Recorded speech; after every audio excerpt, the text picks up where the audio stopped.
নমস্কার বন্ধুরা, নিশিরাগ গল্পের আড্ডায় আমি জয়দীপ আরও একবার তোমাদের সবাইকে স্বাগত জানাই। কিছুদিন আগে আমরা একটি গল্প লেখা প্রতিযোগিতা ঘোষণা করেছিলাম, যেখানে আমাদের পরিবারের বেশ কিছু সদস্য আমাদের কিছু লেখা পাঠিয়েছিলেন, যার থেকে বেশ কয়েকটি লেখা অডিও স্টোরির জন্য নির্বাচিত হয়েছে।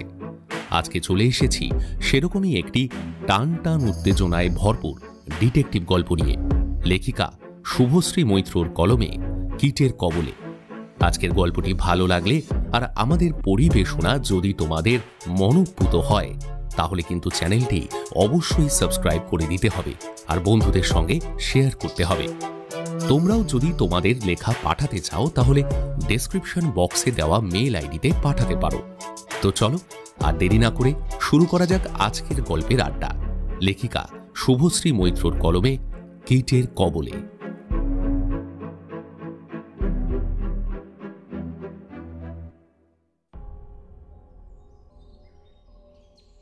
মৃতদেহের ওপর থেকে চাদরটা সরাতেই রীতিমতো চমকে উঠলেন লালবাজারের দুঁদে পুলিশ অফিসার শ্রী দিলীপ কুমার প্রধান। নিজের সুদীর্ঘ 20 বছরের চাকরি জীবনে অনেক রকম জটিল কেসের সমাধান তিনি করেছেন।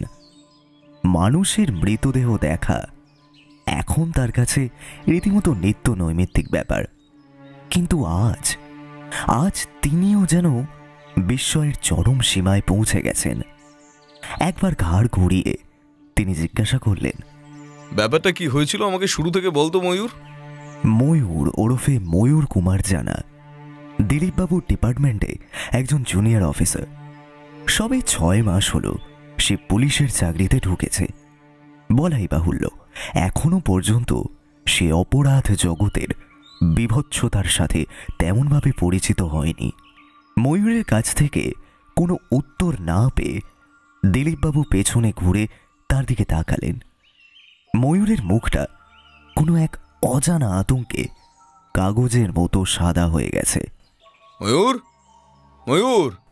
হ্যাঁ স্যার, যাই। দিলীপবাবুর ডাকে এবার সাড়া দেয় ময়ূর। দিলীপবাবু নিজের গাম্ভীর্য বজায় রেখে জিজ্ঞাসা করেন, ঘটনাটা কি ঘটেছিল ময়ূর? ময়ূর মুহূর্তের মধ্যে নিজেকে সামলে নিয়ে বলতে থাকে, ওই স্যার, প্রত্যক্ষদর্শীদের বয়ান থেকে যেটা জানা যাচ্ছে যে আজকে সকাল 10টার সময় বিক্রম চৌধুরীর ওই সুইমিং পুলের পাশে বসে নিজের প্রেমিকার সাথে ভিডিও কলে কথা বলছিলেন। সকাল 10টা? হ্যাঁ স্যার, সকাল 10টা। বাড়ির কাজের লোক রতন বেড়াতো তাই বলছে নিজের বয়ানে। দিলীপবাবু নিজের ঘড়িতে টাইম দেখলেন, 11:30 বাজে এখন। তিনি মনে মনে হিসাব করতে করতে বললেন, তারপরে বিক্রম যখন ওই ভিডিও কলে কথা বলতে ব্যস্ত, একটা মৌমাছি নাকি এসে বারবার ওনাকে বিরক্ত করছিল। বিক্রম নাকি 2-1 বার নিজের হাত নেড়ে মৌমাছিটাকে তাড়ানোর চেষ্টা করছে, কিন্তু তারপর কি? দিলীপবাবু মনে মনে একবার একটু বিরক্ত হন। তারপরই স্যার প্রায় 100-150টা মতো মৌমাছি এসে একসাথে আক্রমণ করে বিক্রমকে। কি? দিলীপবাবুর ভ্রু রীতিমতো কুঁচকে গেছে। বিস্ময়ে আর অবিশ্বাসে ভরা দৃষ্টি নিয়ে তিনি তাকিয়ে আছেন ময়ূরের দিকে। আরে হ্যাঁ স্যার, আপনি যা শুনছেন একদম ঠিক শুনছেন। প্রায় 150খানা মৌমাছি একসাথে হঠাৎ করে ওই আক্রমণ করে বিক্রম চৌধুরীকে। বিক্রম হাত পা নেড়ে পাগলের মতো নিজেকে বাঁচানোর চেষ্টা করে, কিন্তু নিজেকে বাঁচাতে পারেনি, ওখানেই স্পট ডেড। দিলীপবাবুর নজর আবার চলে যায় চাদরে ঢাকা মৃতদেহের দিকে, যেটা কিছুক্ষণ আগেই তিনি পরীক্ষা করে এসেছেন।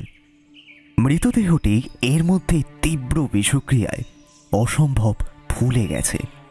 বিশেষ করে মৃতের চোখ, গাল আর ঠোঁট। বিক্রমের মুখের এই অংশগুলো যেন ফুলে গিয়ে যেন তার মুখটাকে আরো বেশি বিভৎস কদাকার করে তুলেছে। মৃতের সারা শরীর লাল লাল চাকা চাকা র্যাশে ভর্তি। তার মধ্যেই বেশিরভাগ র্যাশ ফুটে উঠেছে মৃতদেহের 2 হাতে। সেই র্যাশের সাথে নখের লম্বা লম্বা আঁচড়ের দাগও চোখে পড়ল। বিক্রম যে নিজের শেষ মুহূর্তে কতখানি মৃত্যু যন্ত্রণা ভোগ করেছে সেটা আন্দাজ করতে কিছু অসুবিধা হলো না তার। স্যার, ময়ূরের ডাকে দিলীপবাবু আবার বাস্তব জগতে ফিরে আসেন। ময়ূর, তুমি যে আমাকে বলছো যে মৌমাছির আক্রমণে বিক্রম মারা গেছে, এই মৌমাছি মানে আমরা যে মৌমাছি বুঝি সেই মৌমাছি তো? ঘটনার সপক্ষে কোনো সলিড প্রমাণ পেয়েছো তুমি? কি বলছেন স্যার? ময়ূর মৌমাছির রীতিমতো শব্দ করে দিলীপবাবুকে দেখায়। দিলীপবাবু তাও ভ্রু কুঁচকে ময়ূরের দিকে তাকিয়ে থাকেন। ময়ূরের বলা প্রতিটা কথা বিশ্বাস করতেও তার বড্ড অসুবিধা হচ্ছে। স্যার, একবার ওদিকে তাকান তাহলে। দিলীপবাবু দেখেন সুইমিং পুলের ঠিক পাশে একটা জায়গায় প্রায় 100-র ওপর মৌমাছির মৃতদেহ ডাই হয়ে পড়ে আছে। দিলীপবাবু যেন কোথাও একটা পড়েছিলেন। মৌমাছিরা নাকি হোল ফোটানোর পরেই সাথে সাথে মারা যান। আজ তিনি নিজের চোখের সামনে এই কথাটার সত্যতা টের পেলেন। বিক্রমের দেহের চারিপাশে মৌমাছিগুলোরও মৃতদেহ পড়েছিল। ফরেন্সিকের লোকেরা এসে সেই অবস্থায় লাশের ফটোটা তুলে নিয়ে গেছে। তারপর পুলিশের লোকেরা ঝাড় দিয়ে মৌমাছিগুলোকে এই ব্যাক সাইডে জড়ো করে রেখেছে। কে করতে বলেছিল এইসব? কে বলেছিল ক্রাইম সিন এইভাবে ট্যাম্পার করতে? তোমার মাথায় কি স্বাভাবিক বুদ্ধি শুদ্ধি নেই কিছু নাকি? হ্যাঁ, না মানে আসলে স্যার, আমি ভেবেছিলাম ওই মৌমাছিগুলোর মৃতদেহগুলো বোধহয় আর কোনো কাজে লাগবে না, তাই ওই পোকাগুলোকে ঝাড় দিয়ে এক পাশে সরিয়ে রাখতে বলেছিলাম। চিন্তা করবেন না স্যার, মৃতদেহের সব অ্যাঙ্গেল থেকে ছবি তুলে রাখা হয়েছে। তাছাড়া ফরেন্সিক টিমের লোকেরা কয়েকটা মৌমাছি ডেড বডি সংগ্রহ করে নিয়ে গেছে। কোনো রেজাল্ট এলে ওরা নিশ্চয়ই জানাবে। বডিটাকে এক্ষুনি ময়নাতদন্তে পাঠাও, আর প্রত্যক্ষদর্শী ব্যক্তিটি কোথায় তাকে ডাকো, আমি কথা বলবো। তাছাড়া যে মেয়েটার সঙ্গে ওই বিক্রম ভিডিও কলে কথা বলছিল তাকেও লালবাজারে ডেকে পাঠাও। স্যার, সিসিটিভি ফুটেজটা দেখবেন একবার। দিলীপবাবু ভ্রু কুঁচকে তাকান। সুইমিং পুলের কাছে দুটো সিসিটিভি ক্যামেরা লাগানো আছে, সেটা তিনি ঢোকবার সময় লক্ষ্য করেছিলেন। ময়ূর ইতিমধ্যে নিজের মোবাইল ফোনে সিসিটিভি ফুটেজ সংগ্রহ করে নিয়েছে। সে সেই ফুটেজটা স্যারের সামনে চালিয়ে দেয়। মাত্র 4.5 মিনিটের ভিডিও। বেশ ভালোই দেখা যাচ্ছে যে বিক্রম সুইমিং পুলের পাশে বসে হাত নেড়ে নেড়ে মোবাইল ফোনে কারোর সাথে কথা বলছে। তখন সে কি আর জানতো আর কিছুক্ষণের মধ্যে সে মারা যেতে চলেছে? খানিকক্ষণ পরে তার শরীরের আশেপাশে ঘুরঘুর করতে দেখা যায় একটা ছোট মৌমাছির মতো পোকাকে। বিক্রম 2-1 হাত ঝাঁকিয়ে সেই মৌমাছিটাকে তাড়ানোর চেষ্টা করে। ঠিক তারপরই কোথা থেকে এক পাল মৌমাছি এসে একসাথে ঝাঁপিয়ে পড়ে বিক্রমের ওপরে।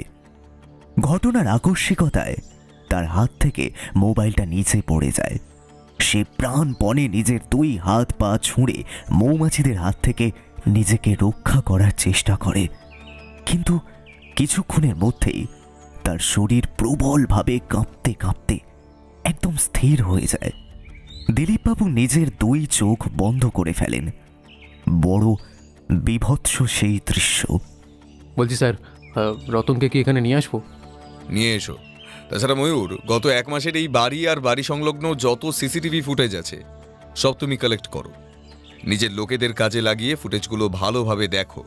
কোনো অস্বাভাবিক কিছু চোখে পড়লে সঙ্গে সঙ্গে আমার কাছে রিপোর্ট করো। বিক্রমের কল রেকর্ড, ফোনের মেসেজ, চ্যাট হিস্ট্রি সব কিছু বার করো। ও কাদের সঙ্গে মিশতো, কোথায় কোথায় যেত, সব ব্যাপারে তুমি খোঁজ নাও। বিক্রমের কোনো পুলিশ রেকর্ড আছে কিনা বা ওর নামে কোনো পুলিশে কমপ্লেন আছে কিনা সেটাও আমাদের জানা দরকার। আশা করি তুমি আমার কথা বুঝতে পেরেছো। ময়ূর মাথা নেড়ে হ্যাঁ বলে। একটু এদিক ওদিক তাকিয়ে নিজের গলা নামিয়ে দিলীপবাবু বলেন, বিক্রমের বাবা বরুণ চৌধুরী একজন বিশিষ্ট শিল্পপতি আর ফিল্ম প্রডিউসার, তাই মিডিয়ার পুরো নজর থাকবে এই কেসটার উপরে। খুব সাবধান, কোনো তথ্য বা এই মারাত্মক ফুটেজ যেন কোনোভাবে মিডিয়ার হাতে না পৌঁছয়। মিডিয়া শুধু জানবে এটি একটি অস্বাভাবিক মৃত্যু। পুলিশের তদন্ত চলছে আর ওদের এর থেকে বেশি কিছু জানতে দেওয়া যাবে না। মনে থাকবে তো কথাটা? ময়ূর রতনকে ডেকে আনে। রতন বেড়া এই চৌধুরী পরিবারের অনেক দিনের পুরনো কাজের লোক। সেই ছোটবেলা থেকে বিক্রমকে সে কোলে পিঠে করে মানুষ করেছে, কিন্তু আজ এই মর্মান্তিক ঘটনার সম্মুখীন হয়ে সেও যেন কেমন কেমন একটা হয়ে গেছে। ফ্যাল ফ্যাল করে সে বারবার চারিদিকে তাকিয়ে দেখছে। তোমার নাম রতন বেরা? আগে বাবু। গ্রাম কোথায়? পটাশপুর বাবু। আচ্ছা রতন, ঠিক কি হয়েছিল আমাকে আরেকবার খুলে বলতে পারবে? রতন আরেকবার বিক্রম চৌধুরীর মৃতদেহের দিকে তাকায়, তারপর সকালের ঘটনাটা খুলে বলে। ময়ূরের রিপোর্ট আর সিসিটিভি ফুটেজ দেখে দিলীপবাবু যা জেনেছেন তার সাথে রতনের বয়ানে কোনো বিশেষ পার্থক্য ছিল না। শুধু একটা কথা অতিরিক্ত জানা গেল, যে বিক্রমের মৃত্যুর সময়ে জুসের গ্লাস হাতে নিয়ে রতন বেড়া ওর থেকে কিছুটা তফাতে দাঁড়িয়েছিল। তাই পুরো ঘটনাটা নিজের চোখের সামনে ঘটতে সে দেখেছে। দিলীপবাবু একটু চিন্তিতভাবেই জিজ্ঞাসা করলেন, তোমার ছোটবাবুর উপর মৌমাছিগুলো এমনভাবে হামলা করলো আর তুমি কিছু করে উঠতে পারলে না? একবার তো ছোটবাবুর প্রাণ বাঁচানোর চেষ্টা অন্তত করতে পারতে। তা তখন বিক্রমের সবচেয়ে কাছে তো তুমি দাঁড়িয়েছিলে নাকি? রতনের জবাব শুনে দিলীপ প্রধানের কপালে আরো চিন্তার ভাঁজ পড়ে যায়।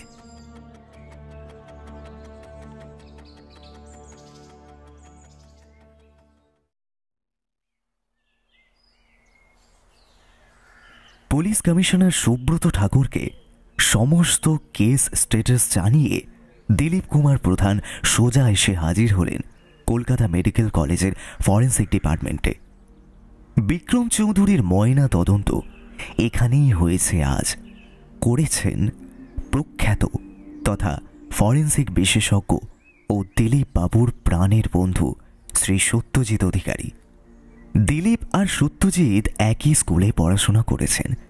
স্কুল ছাড়বার পর কিছুদিনের জন্য দুইজনের যোগাযোগ একদম বিচ্ছিন্ন হলেও আবার সেই কর্মসূত্রেই দুজনের পুনরায় দেখা হয়। তখন দিলীপ একজন পুলিশ ইন্সপেক্টর আর সত্যজিৎ ফরেন্সিক মেডিসিনে এমডি করেছেন। পুরনো বন্ধুত্ব আবার চাঙ্গা হয়ে ওঠে। বলাই বাহুল্য, দিলীপ বাবুর বহু জটিল থেকে জটিলতর কেস সমাধানের পেছনে সত্যজিৎ বাবুর অনেক অবদান আছে। নিজের বন্ধুর জ্ঞান, মেধা আর অত্যাধিক কল্পনা শক্তির উপর পূর্ণ আস্থা আছে দিলীপের। তোর ভিকটিম কোন মৌমাছির চাকে ঢিল মেরেছিল রে? হ্যাঁ, যে ওকে সাবার করতে পুরো মৌচাকে সে হাজির হলো? দিলীপবাবু ঘরে ঢুকতে না ঢুকতেই তার দিকে প্রশ্নবাণ ছুড়ে দিলেন সত্যজিৎ। মৌমাছির কামড়েই তাহলে মৃত্যু হয়েছে বলছিস? হালবাদ, কজ অফ ডেথ দেখ না, এই যে severe anaphylactic shock leading to respiratory failure and cardiac arrest. বাঁচবার কোনো চান্সই ছিল না ছেলেটার। আচ্ছা, মৌমাছির কামড়ে মানুষ মারা যেতে পারে? চান্স খুবই কম ভাই, খুবই কম। কিন্তু এখানে এতগুলো মৌমাছি যখন একসাথে কামড়াচ্ছে, সেই জন্য বিষের প্রভাবটাও বহুগুণ বেড়ে গেছে আর কি, একসঙ্গে। তাহলে আর বলছি কি, it's a very peculiar case, very very peculiar. দুজনেই কিছুক্ষণ চুপ করে থাকেন, তারপর নীরবতা ভাঙেন স্বয়ং সত্যজিৎ। শকুন কি বলল?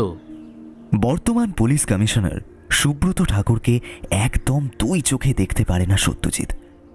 এর পেছনের কারণ এখনো দিলীপবাবুর অজানা। দিলীপবাবু বললেন, হাই প্রোফাইল কেস তো, স্যার নিজেই কেসটা মনিটর করছেন। তাছাড়া বিক্রমের বাবা বরুণ চৌধুরী তো এই রাজ্যের একজন বিশিষ্ট ব্যক্তি। ওনার একমাত্র ছেলে এরকমভাবে মারা গেল কেন, সেটা খুঁজে তো বার করতেই হবে নাকি? পুরো ব্যাপারটাই বেশ বিদঘুটে, তাই না? আশেপাশে সেরকম কোনো বন বাদান নেই। বিক্রমের ফ্ল্যাটের পাশে কোথাও কোনো বড় গাছে মৌমাছির চাক যে ভাঙা হয়েছে সেরকম খবর তো আমাদের কাছে নেই। এতগুলো মৌমাছি উড়ে এসে হাজির হলো, কেউ দেখা তো দূর, কোনো আওয়াজ অবধি পেল না। আর সবচেয়ে অদ্ভুত ব্যাপার কি জানিস? কি? সুইমিং পুলের পাশে বিক্রম চৌধুরী ছাড়া জুস হাতে রতন বেরাও দাঁড়িয়েছিল কিছুটা তফাতে। একটা মৌমাছিও কিন্তু রতন বেরাকে আক্রমণ করেনি। রতন বেরার বয়ান অনুযায়ী মৌমাছিগুলো শুধু ওর ছোট দাদাবাবুর উপর ঝাঁপিয়ে পড়েছিল, ওর দিকে নাকি ফিরেও তাকায়নি। বলিস কি রে?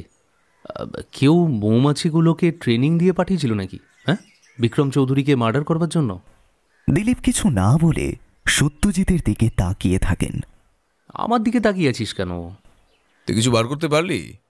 তোর টিম তো কিছু মৌমাছির দেহ ক্রাইম সিন থেকে সংগ্রহ করেছিল, কিছু জানতে পারলি সেখান থেকে?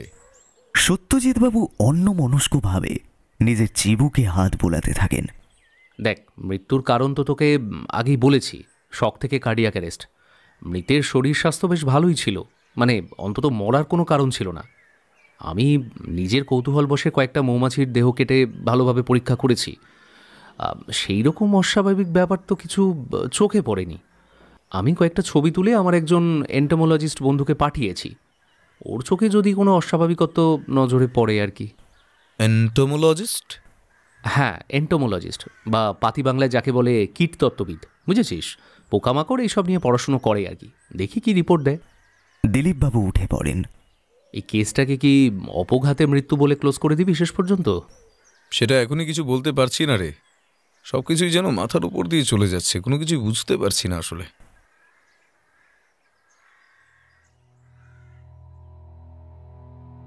বিক্রমের প্রেমিকার নাম টিনা। প্রায় দীর্ঘ 4 বছর ধরে ওদের মধ্যেই সম্পর্ক ছিল। ওরাই ডিসেম্বর মাসেই বিয়ে করত। লালবাজারে পুলিশের ডাকে টিনা আর টিনার বাবা দুজনেই এসে হাজির হয়েছিলেন। এই মুহূর্তে দুজনেই দিলীপবাবুর কেবিনে বসে আছেন। দিলীপবাবু দুজনকে ভালোভাবেই লক্ষ্য করছিলেন। এই কয়েকদিনে যেন টিনার ওপর অনেক ঝড়ঝাপটা বয়ে গেছে। কেঁদে কেঁদে চোখের তলায় যেন কালি পড়ে গেছে মেয়েটার। দিলীপবাবুই প্রথমে নীরবতা ভাঙলেন। তোমার মনের অবস্থা আমি বুঝতে পারছি মা, কিন্তু কি বলতো, উপায় না থাকলেও কিছু প্রশ্ন আমাকে যে করতেই হবে। তুমি একটু শান্ত হয়ে আমার প্রশ্নগুলোর জবাব দাও তো। হ্যাঁ, বলুন। সেই দিন তোমার আর বিক্রমের মধ্যে কি নিয়ে কথা হচ্ছিল? বিক্রম আমাদের হানিমুন নিয়ে খুবই এক্সাইটেড ছিল। আমার পাহাড় ভালো লাগে, আরও সমুদ্র ভালো লাগতো। আমরা প্ল্যান করেছিলাম এমন একটা জায়গায় বেড়াতে যাব যেখানে পাহাড়ও থাকবে আর সমুদ্রও থাকবে। সেই নিয়েই আমরা সেদিন কথা বলছিলাম। আর তারপরে টিনার চোখে জল আসে। কোনো মতে নিজেকে সামলে নেয় সে। তারপর কি হলো মা? আমরা দুজনেই নিউজিল্যান্ড যাব বলে ঠিক করেছিলাম। আমি ভিডিও কলে বারবার দেখছিলাম একটা ছোট্ট মৌমাছি ওকে বারবার বিরক্ত করছিল। বিক্রমও হাত নেড়ে নেড়ে বারবার তাড়াচ্ছিল ওই মৌমাছিটাকে। ঠিক তারপরেই অনেকগুলো কালো কালো মৌমাছি এসে ওর উপরে ঝাঁপিয়ে পড়ে। আমার ক্যামেরা স্ক্রিন সাথে সাথে পুরো অন্ধকার হয়ে যায়। আমি না শুধু মৌমাছির আওয়াজ আর বিক্রমের গোঙানি ছাড়া কিছুই শুনতে পাইনি। আর টিনা নিজের চোখের জল মোছে। বিক্রম মানুষ হিসেবে কেমন ছিল? ও তো বড় লোকের ছেলে ছিল, টাকা পয়সার ক্ষমতা নিয়ে বেশ একটা অহংকার ছিল ওর। গরিবদের মানুষ বলে মনেই করতো না। কিন্তু আমাকে কিন্তু ও খুব ভালোবাসতো জানেন। আমার সাথে কখনো কোনোদিনও কোনো মিসবিহেভ করেনি। আচ্ছা, ওর কোনো শত্রু ছিল, মানে কারোর সঙ্গে কোনো রকম ঝামেলা হয়েছিল? না স্যার, সেই রকম কিছু আমি বলতে পারবো না। আপনাদের কারোর উপর সন্দেহ হয়? না স্যার। আচ্ছা, আপনি কি করেন স্যার? দিলীপবাবু এইবার প্রশ্ন ছুড়ে দেন টিনার বাবার দিকে। আমি একটা ওই সরকারি ব্যাংকে কাজ করি, আর 6 মাস পরেই রিটায়ার করব। আপনার পরিবারে আর কে কে আছে? আমার স্ত্রী আর এক ছেলে, এক মেয়ে। ছেলে আমেরিকায় আইটি ফার্মে কাজ করে। ঠিক আছে, এই মুহূর্তে আপনাদের কাছ থেকে আর কিছু জানবার নেই আমার। নিজের ঠিকানা আর ফোন নাম্বার রেখে যান। কোনো কিছু জানবার হলে আমরা সরাসরি আপনাদের সঙ্গে যোগাযোগ করে নেব। দিলীপবাবুর কথা মতো টিনা নিজের ঠিকানা আর ফোন নাম্বার লিখে দেয়। তারপর বেরিয়ে যেতে যেতে টিনা হঠাৎ থেমে যায়। দিলীপবাবুর দিকে তাকিয়ে বলে, স্যার, দোষগুণ তো সব মানুষেরই থাকে, বিক্রমেরও ছিল। কিন্তু ওর মৃত্যুর জন্য যারা দায়ী তাদের কিন্তু আপনি ছাড়বেন না। প্লিজ স্যার, দেখবেন যেন ওরা শাস্তি পায়। এই বলে টিনা আর টিনার বাবা ঘর থেকে বেরিয়ে যায়। দিলীপবাবু টিনার বলে যাওয়া কথাগুলো নিয়ে বারবার ভাবতে থাকেন। নতুন কোনো কিছু জানাই গেল না টিনার বয়ান থেকে। ওনার চিন্তার মাঝে ময়ূর এসে ঘরে ঢোকে। স্যার, বিক্রমের ফোন থেকে call record, SMS, chat history সব কিছু বের করে নিয়েছি। ওর বন্ধুদের একটা লিস্ট বানিয়ে ওদের ব্যাপারে খোঁজ খবরও নিচ্ছি। ওই দিন ওই সময় ওরা কোথায় ছিল সব জানতে পারবো স্যার। দিলীপবাবু চুপ করে থাকেন। উনি জানেন ময়ূরের রিপোর্ট এখনো শেষ হয়নি। বিক্রমের ফ্ল্যাটে আর আশেপাশের জায়গাটার সিসিটিভি ফুটেজটা সংগ্রহ করেছি স্যার। কয়েকটা ক্যামেরায় ফুটেজ ঝাঁক ঝাঁক মৌমাছি দেখা যাচ্ছে স্যার, ওখানে উড়ে বেড়াচ্ছে সব। আশেপাশে কয়েকটা বাড়ির বাসিন্দা মৌমাছির আওয়াজও পেয়েছিল, কিন্তু ওরা ভয়ের চোটে কেউ বাড়ি থেকে বাইরে বেরোয়নি, কেউ জানলাও খোলেনি। অদ্ভুত ব্যাপার। স্যার বলো ময়ূর, আর কিছু নতুন জানতে পারলে? জানতে পারলাম স্যার, বিক্রমের স্বভাব চরিত্র একদম ভালো ছিল না। টিনা ম্যাডাম ছাড়াও অনেক উঠতি নায়িকা টিভির মডেলদের সাথে ওর সম্পর্ক ছিল স্যার। ওর বাবা তো ফিল্ম প্রডিউসার, সেই সুযোগটা বিক্রম বেশ ভালো রকমই নিত। মৌমাছি ফুলে ফুলে মধু খাওয়া তার অভ্যাস। স্যার কিছু বললেন? না, ওই মেয়েগুলোর মধ্যে কেউ ঝামেলা করেছিল? মানে পুলিশের কাছে কোনো অভিযোগ এসেছিল বিক্রমের নামে? না স্যার, যতটুকু খবর পেয়েছি কিছু মেয়ে সিনেমায় মনের মতো রোল না পাওয়ার জন্য বিক্রমের বাড়িতে এসে ঝামেলা করেছিল। তারপর টাকা পয়সা দিয়ে বিক্রম আর বিক্রমের বাবা বরুণবাবু সব কিছু দফা করে দেয়। টাকা থাকলে কি না হয় বলো? ওসব মেয়ে যারা বিক্রমের উপর খেপেছিল তাদের ব্যাপারে ভালো করে খোঁজ খবর নাও। দরকার হলে নিজেদের খোঁচরদের কাজে লাগাও। বিক্রমের প্রেমিকা টিনা আর ওর পরিবারের ব্যাপারে খোঁজ নাও। ওর দাদা আমেরিকাতে কি কাজ করে সেই ব্যাপারেও তথ্য চাই আমাদের। আচ্ছা স্যার, আপনি কি এটাকে খুন বলে সন্দেহ করছেন? সব তথ্য সামনে না আসা পর্যন্ত কিছু বলা যাচ্ছে না, কিন্তু এটা তো তুমি স্বীকার করবে পুরো ব্যাপারটাই অস্বাভাবিক। আমাদের আরও খোঁজ খবর নিতে হবে। তুমি সেটাই করো, আমি একবার গিয়ে শিল্পপতি বরুণ চৌধুরীর সঙ্গে কথা বলে আসি। দেখি ছেলের মৃত্যুর ব্যাপারে বাপের কি বলার আছে। বরুণ চৌধুরী স্যার? হ্যাঁ, ছেলের মৃত্যুর সময় বরুণবাবু দেশের বাইরে ছিলেন, গত রাতে দেশে ফিরেছেন। ফোনে কথা বলে যা বুঝলাম, ছেলের মৃত্যুতে অতটাও শোকাহত নন তিনি। দিলীপবাবুর নির্দেশে আবার কাজ শুরু করে ময়ূর।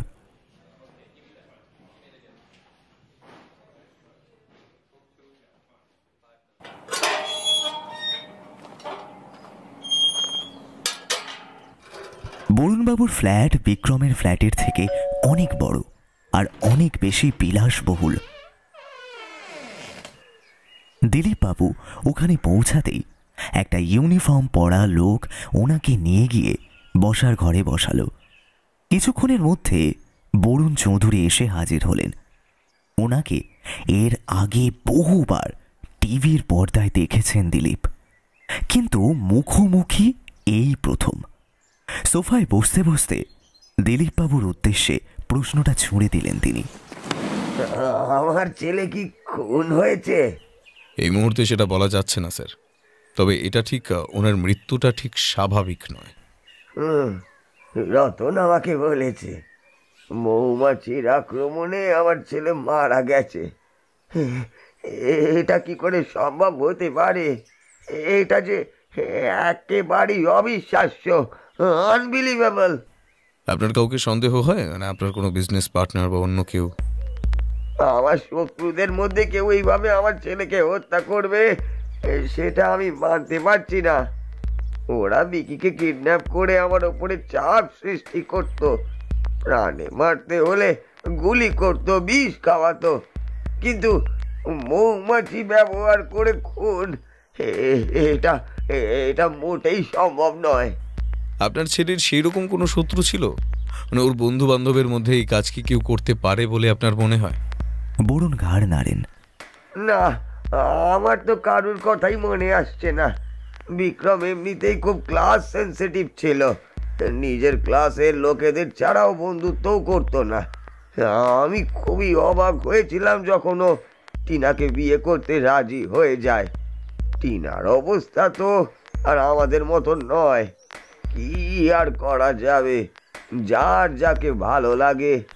আমাদের কাছে খবর আছে বিক্রম নাকি অনেক নবাগত নায়িকা মডেলদের সঙ্গে সম্পর্কে জড়িয়েছিল, সেই নিয়ে খুব ঝামেলাও নাকি হয়, টাকা দিয়ে সেই সব ঝামেলা মেটানো হয়। বরুণ চৌধুরী একটু অধৈর্য হয়ে যান। তিনি বেশ বিরক্ত হয়ে বলেন, আপনি পুলিশ না পেস্ট্রি রিপোর্টার? এইসব মেয়েদের কথা যে আপনি বলছেন, এরা নিজেরা কেউই ধোয়া তুলসী পাতা নয়।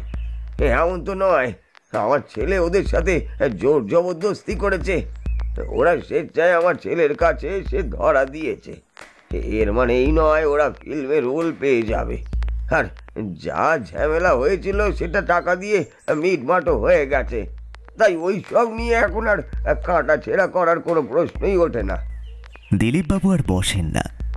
বরুণ চৌধুরীর কাছ থেকে এর থেকে বেশি কোনো সাহায্য পাওয়া যাবে না, সেটা তিনি বুঝতেই পেরেছেন। তিনি উঠতেই যাচ্ছিলেন, এমন সময় বরুণবাবু আবার বললেন, আমি হয়তো আমার মা মরা ছেলেটাকে ঠিক মতো মানুষ করতে পারিনি। ও যখনই যা চেয়েছে তখন তাই ওকে দিয়েছি, কিন্তু এই রকম নির্মম মৃত্যু আমার ছেলে ডিজার্ভ করে না। আপনি খুঁজে বার করুন এই ঘটনার পিছনে কার হাত রয়েছে, সে যেন কঠোর শাস্তি পায়। দিলীপবাবু মাথা নেড়ে সম্মতি জানিয়ে বেরিয়ে যান। বাড়ি ফেরার পথে সারা রাস্তা কেসটাকে নিয়ে নানাভাবে ভাবতে থাকেন। এই বিদঘটে কেসটা নিয়ে এখনো তিনি কোনোভাবে এগোতে পারছেন না।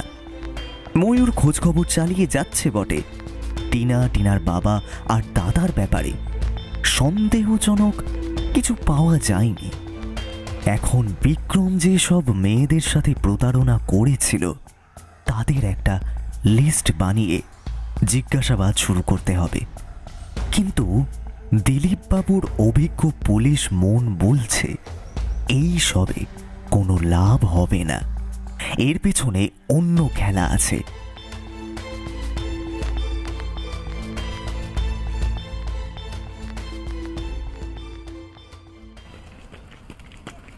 প্রতিদিন ভোরবেলা উঠে মর্নিং ওয়াকে যাওয়া দিলীপবাবুর বরাবরের অভ্যেস।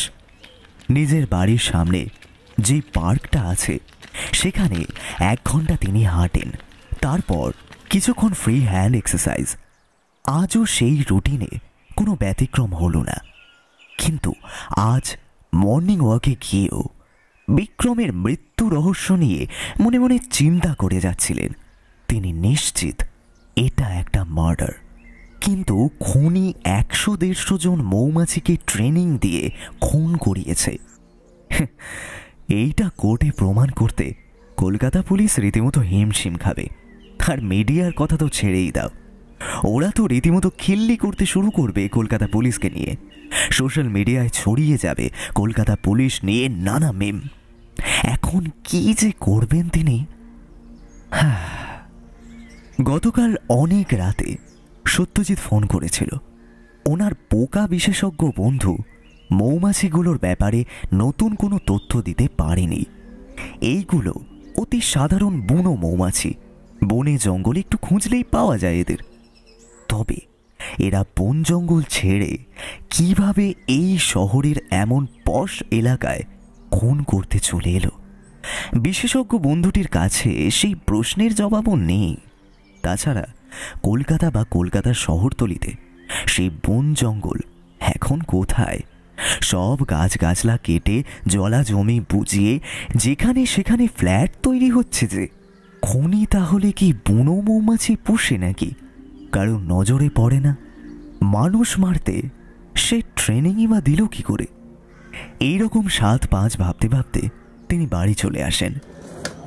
1 কাপ চা নিয়ে নিজের মোবাইল ফোনটা হাতে নিয়ে দেখেন 10টা মিসড কল, 5টা ময়ূরের, 3টে সত্যজিৎ আর 2টো পুলিশ কমিশনার সুব্রত ঠাকুরের। কপালে চিন্তার ভাঁজ পড়ে দিলীপবাবুর। আবার কোথায় কি হলো? ময়ূরের ফোন আসছিল। ফোনটা ধরতেই অপর প্রান্ত থেকে ময়ূরের বেশ উত্তেজিত কণ্ঠস্বর ভেসে আসে। Hello sir. আরে আপনি স্যার কোথায় ছিলেন এতক্ষণ? আপনাকে কতক্ষণ ধরে ফোন করে যাচ্ছি। কি হয়েছে ময়ূর, তুমি এত উত্তেজিত কেন? স্যার এক্ষুনি টিভিটা খুলে নিউজটা দেখুন।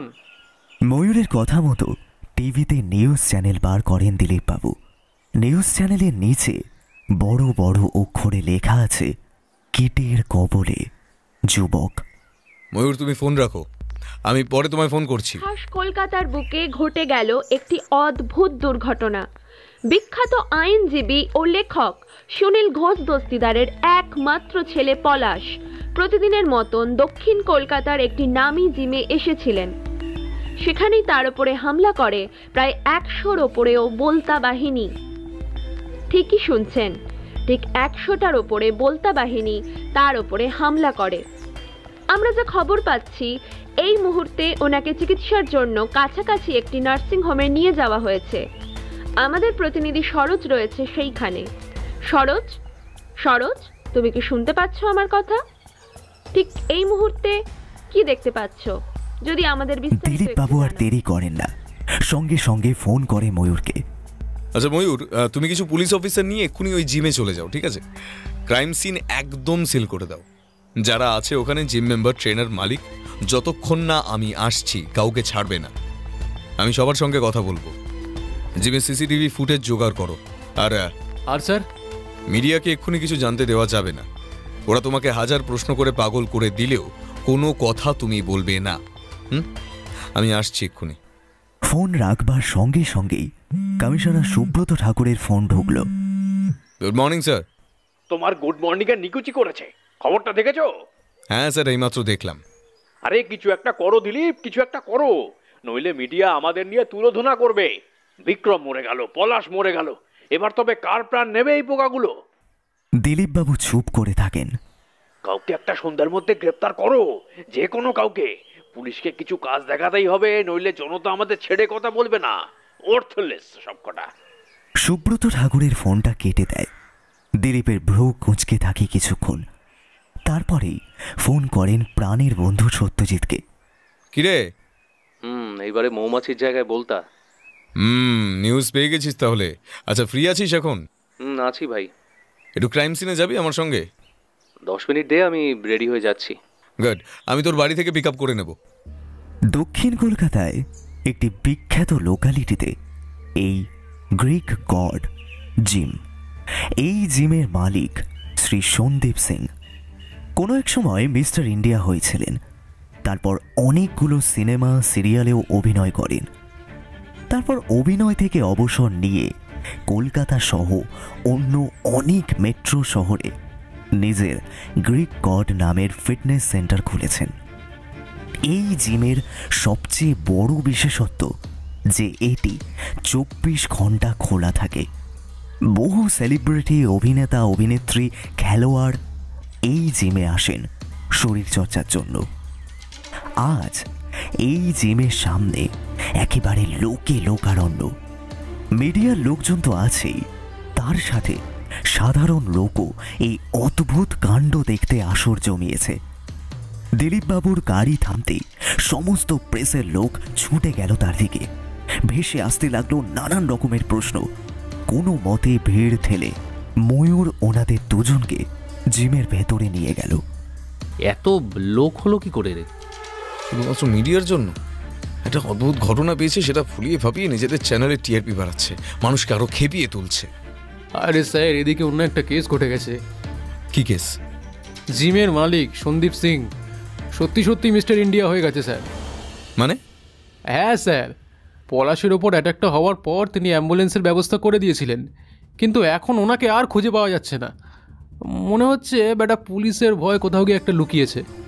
একটা লোক তোমাদের সামনে থেকে পালিয়ে গেল, তোমরা কিচ্ছুটি করতে পারলে না? হ্যাঁ, এতটা ক্যাজুয়াল ডিউটি তোমরা কি করে করো? Sorry sir. তোমার সরি নিকুচি করেছে ময়ূর। এক্ষুনি লোকটাকে খুঁজে বার করার চেষ্টা করো, সব থানাগুলোকে অ্যালার্ট করে দাও। ময়ূর পুলিশ কন্ট্রোল রুমে যোগাযোগ করতে থাকে। দিলীপবাবু সত্যজিৎকে নিয়ে একেবারে দোতলায় উঠে যান। নিচের তলার মতো দোতলাটাও বেশ বড়। একটা বড় ঘরে অনেকগুলো ব্যায়াম করার মেশিন রাখা। সেই ঘরের সাথে লাগোয়া একটা বিশাল বারান্দা। ব্যায়াম শেষে এইখানে বসে রেস্ট নেওয়ার সুব্যবস্থা আছে। এইখানেই পলাশ ঘোষ দস্তিদারের ওপর হামলা করেছে বলতা বাহিনী। দিলীপ আর সত্যজিৎ দুজনেই বেশ ভালোভাবেই অকুস্থল পরীক্ষা করলেন। এখানেও আগের দিনের মতন কয়েকটা বলতা মরে পড়ে আছে। দুজনেই একে অপরের মুখ চাওয়াচাই করলেন। সেই আগের দিনের মতো বিচিত্র হত্যাকাণ্ড। আবার পোকা দিয়ে হত্যা। ময়ূর ততক্ষণে ওপরে উঠে এসেছে, সাথে একটা জিমের ইউনিফর্ম পরা ট্রেনার জাতীয় একজন লোককেও নিয়ে এসেছে। দিলীপবাবুর সাথে পরিচয় করিয়ে দিয়ে ময়ূর বলল, স্যার, এর নাম রাকেশ, এই জিমের ট্রেনার। ঘটনাটা পুরো চোখের সামনেই ঘটেছে। বেশ ডাকাতের মতো চেহারা রাকেশের। বোঝাই যাচ্ছে দীর্ঘ সময় ধরে জিম করেই এরকম একটা বডি বানিয়েছে সে। কিন্তু এত বিশাল চেহারা থাকা সত্ত্বেও রাকেশের মুখ কোনো এক অজানা আতঙ্কে শুকিয়ে গেছে। বারবার এদিক ওদিক তাকিয়ে দেখছে সে। রাকেশের এইরকম ভীতু ভাব দিলীপবাবুর নজর এড়ায় না। কি হয়েছিল রাকেশ? রাকেশ আবার এদিক ওদিক তাকিয়ে বলতে শুরু করে। পলাশ স্যার প্রতিদিন ভোরে জিমে আসতেন, আজও তাই এসেছিলেন। আমি ওনাকে প্রতিদিনের মতো ট্রেন করছিলাম। ট্রেনিংয়ের শেষে এইখানেই আমি আর পলাশ স্যার এসে একটু রেস্ট নিচ্ছিলাম, আর তখনই বোলতাগুলো এসে পলাশ স্যারকে কামড়াতে শুরু করেন, হামলা করেন। সবকটা বোলতা একসাথে হামলা করে? প্রশ্নটা করেছেন সত্যজিৎ। রাকেশ কোনো জবাব না দিয়ে ভ্রু কুঁচকে মনে করবার চেষ্টা করতে থাকে। আচ্ছা, পুরো ঘটনাটা কি হয়েছিল ভালো করে একটু ভেবে বলো, কোনো কিছু বাদ দিও না। রাকেশ ভাবতেই থাকে। তোমাদের জিমে বোলতা চাক বেঁধেছে নাকি? না স্যার, সেরম কোনো চান্সই নেই। আমাদের জিমে প্রতি মাসে পেস্ট কন্ট্রোল লোক আসে, ওরা চারিদিকে ভালোভাবে স্প্রে করে যায়। বোলতা তো দূর, আপনি জিমে একটা মাছি পর্যন্ত পাবেন না স্যার। বুঝলাম। তাহলে তোমাদের এই অতি পরিষ্কার জিমে এতগুলো বোলতা এলো কোথা থেকে? হ্যাঁ, আবার এলো তো এলো, পলাশ ঘোষ দস্তিদারের মতন একজন বিখ্যাত মানুষের ছেলেকেও আক্রমণ করলো। রাকেশ এবার বেশ ভয় পেয়ে যায়। দিলীপবাবু গলা নামিয়ে এবার বলেন, যা জানো আমাদের সব বলে দাও। আমাদের কাছে কোনো কিছু লুকোলে কিন্তু বিপদে পড়বে তুমি। কেউ তোমাকে কিন্তু বাঁচাতে পারবে না। স্যার আমি সত্যি কথা বলছি, আমি কিছু করিনি, বিশ্বাস করুন, আমি এর কিছু জানি না। তাহলে আজ সকালে কি হয়েছিল আমাদের খুলে বলো। রাকেশ প্রায় তোতলাতে যা বলে তার সারমর্ম হলো এই। সকালে জিমে আসবার পর ও কয়েকটা বোলতাকে আশেপাশে ঘুরঘুর করতে দেখেছিল। রাকেশ মনে মনে ভেবেছিল বোলতাগুলো হয়তো নিজেদের চাক বানাচ্ছে। যেহেতু জিমের পেস্ট কন্ট্রোলের লোক আসবার প্রায় টাইম হয়েই গেছে, তাই রাকেশ এইসব নিয়ে বেশি মাথা ঘামায়নি। এইসব তো তার দেখবার কথা নয়। পলাশ স্যারের সঙ্গে ট্রেনিংয়ের পর এই দোতলায় যখন ওরা রেস্ট নিতে এসেছিল, তখন একটা বোলতা কোথা থেকে উড়ে এসে পলাশ স্যারের চারিদিকে ঘোরঘোর করতে থাকে। পলাশ স্যার দুই একবার হাত নেড়ে বোলতাটাকে তাড়ানোর চেষ্টা করছিলেন, আর তারপরেই আশপাশের গাছ থেকে উড়ে এলো প্রায় জনা শখানেক বোলতা। সবাই একসাথে ঝাঁপিয়ে পড়ল পলাশ স্যারের ওপর। ঘটনার আকস্মিকতায় পলাশ মাটিতে পড়ে গেলেন। মুহূর্তের জন্য রাকেশ একেবারে হতভম্ব হয়ে গিয়েছিল। তারপর খেয়াল হতেই নিচ থেকে লোক জড়ো করে নিয়ে আসে সে। পলাশ স্যারকে কোনো মতে বোলতাগুলোর হাত থেকে রক্ষা করে কাছের নার্সিং হোমে পাঠানোর ব্যবস্থা করে ওরা। রাকেশ ভগবানের কাছে প্রার্থনা করছে যাতে পলাশ খুব শীঘ্রই সুস্থ হয়ে যায়। ময়ূরের ফোনটা বেজে উঠেছে। ও ফোনে কথা বলতে বলতে পাশে চলে যায়। দিলীপবাবু প্রশ্ন করেন, তুমি তো পলাশ ঘোষ দস্তিদারের পাশেই ছিলে, তোমাকে বোলতা কামড়ায়নি? না স্যার, বোলতাগুলো আমার দিকে একবার ফিরেও তাকায়নি। ওদের যত আক্রোশ ছিল সব পলাশ স্যারের ওপর। খুব অদ্ভুত ব্যাপার স্যার। ময়ূর ফিরে এসেছে। স্যার, একটা খারাপ খবর আছে। পলাশ ঘোষ দস্তিদার নার্সিংহোমে যাওয়ার পথেই মারা গেছে। He is no more. Palash Ghosh দস্তিদারের মৃত্যুতে শুধু পুলিশ প্রশাসন নয়, সমস্ত নাগরিক সমাজেও ব্যাপকভাবে চাঞ্চল্য ছড়িয়ে পড়েছে। সমগ্র নিউজ চ্যানেলে পলাশের অস্বাভাবিক মৃত্যুর খবরকে আরও বেশি বেশি করে দেখানো হচ্ছে। বসেছে নানাবিধ আলোচনা সভা, যাতে যোগদান করেছেন নানা বিষয়ের বিশেষজ্ঞরা।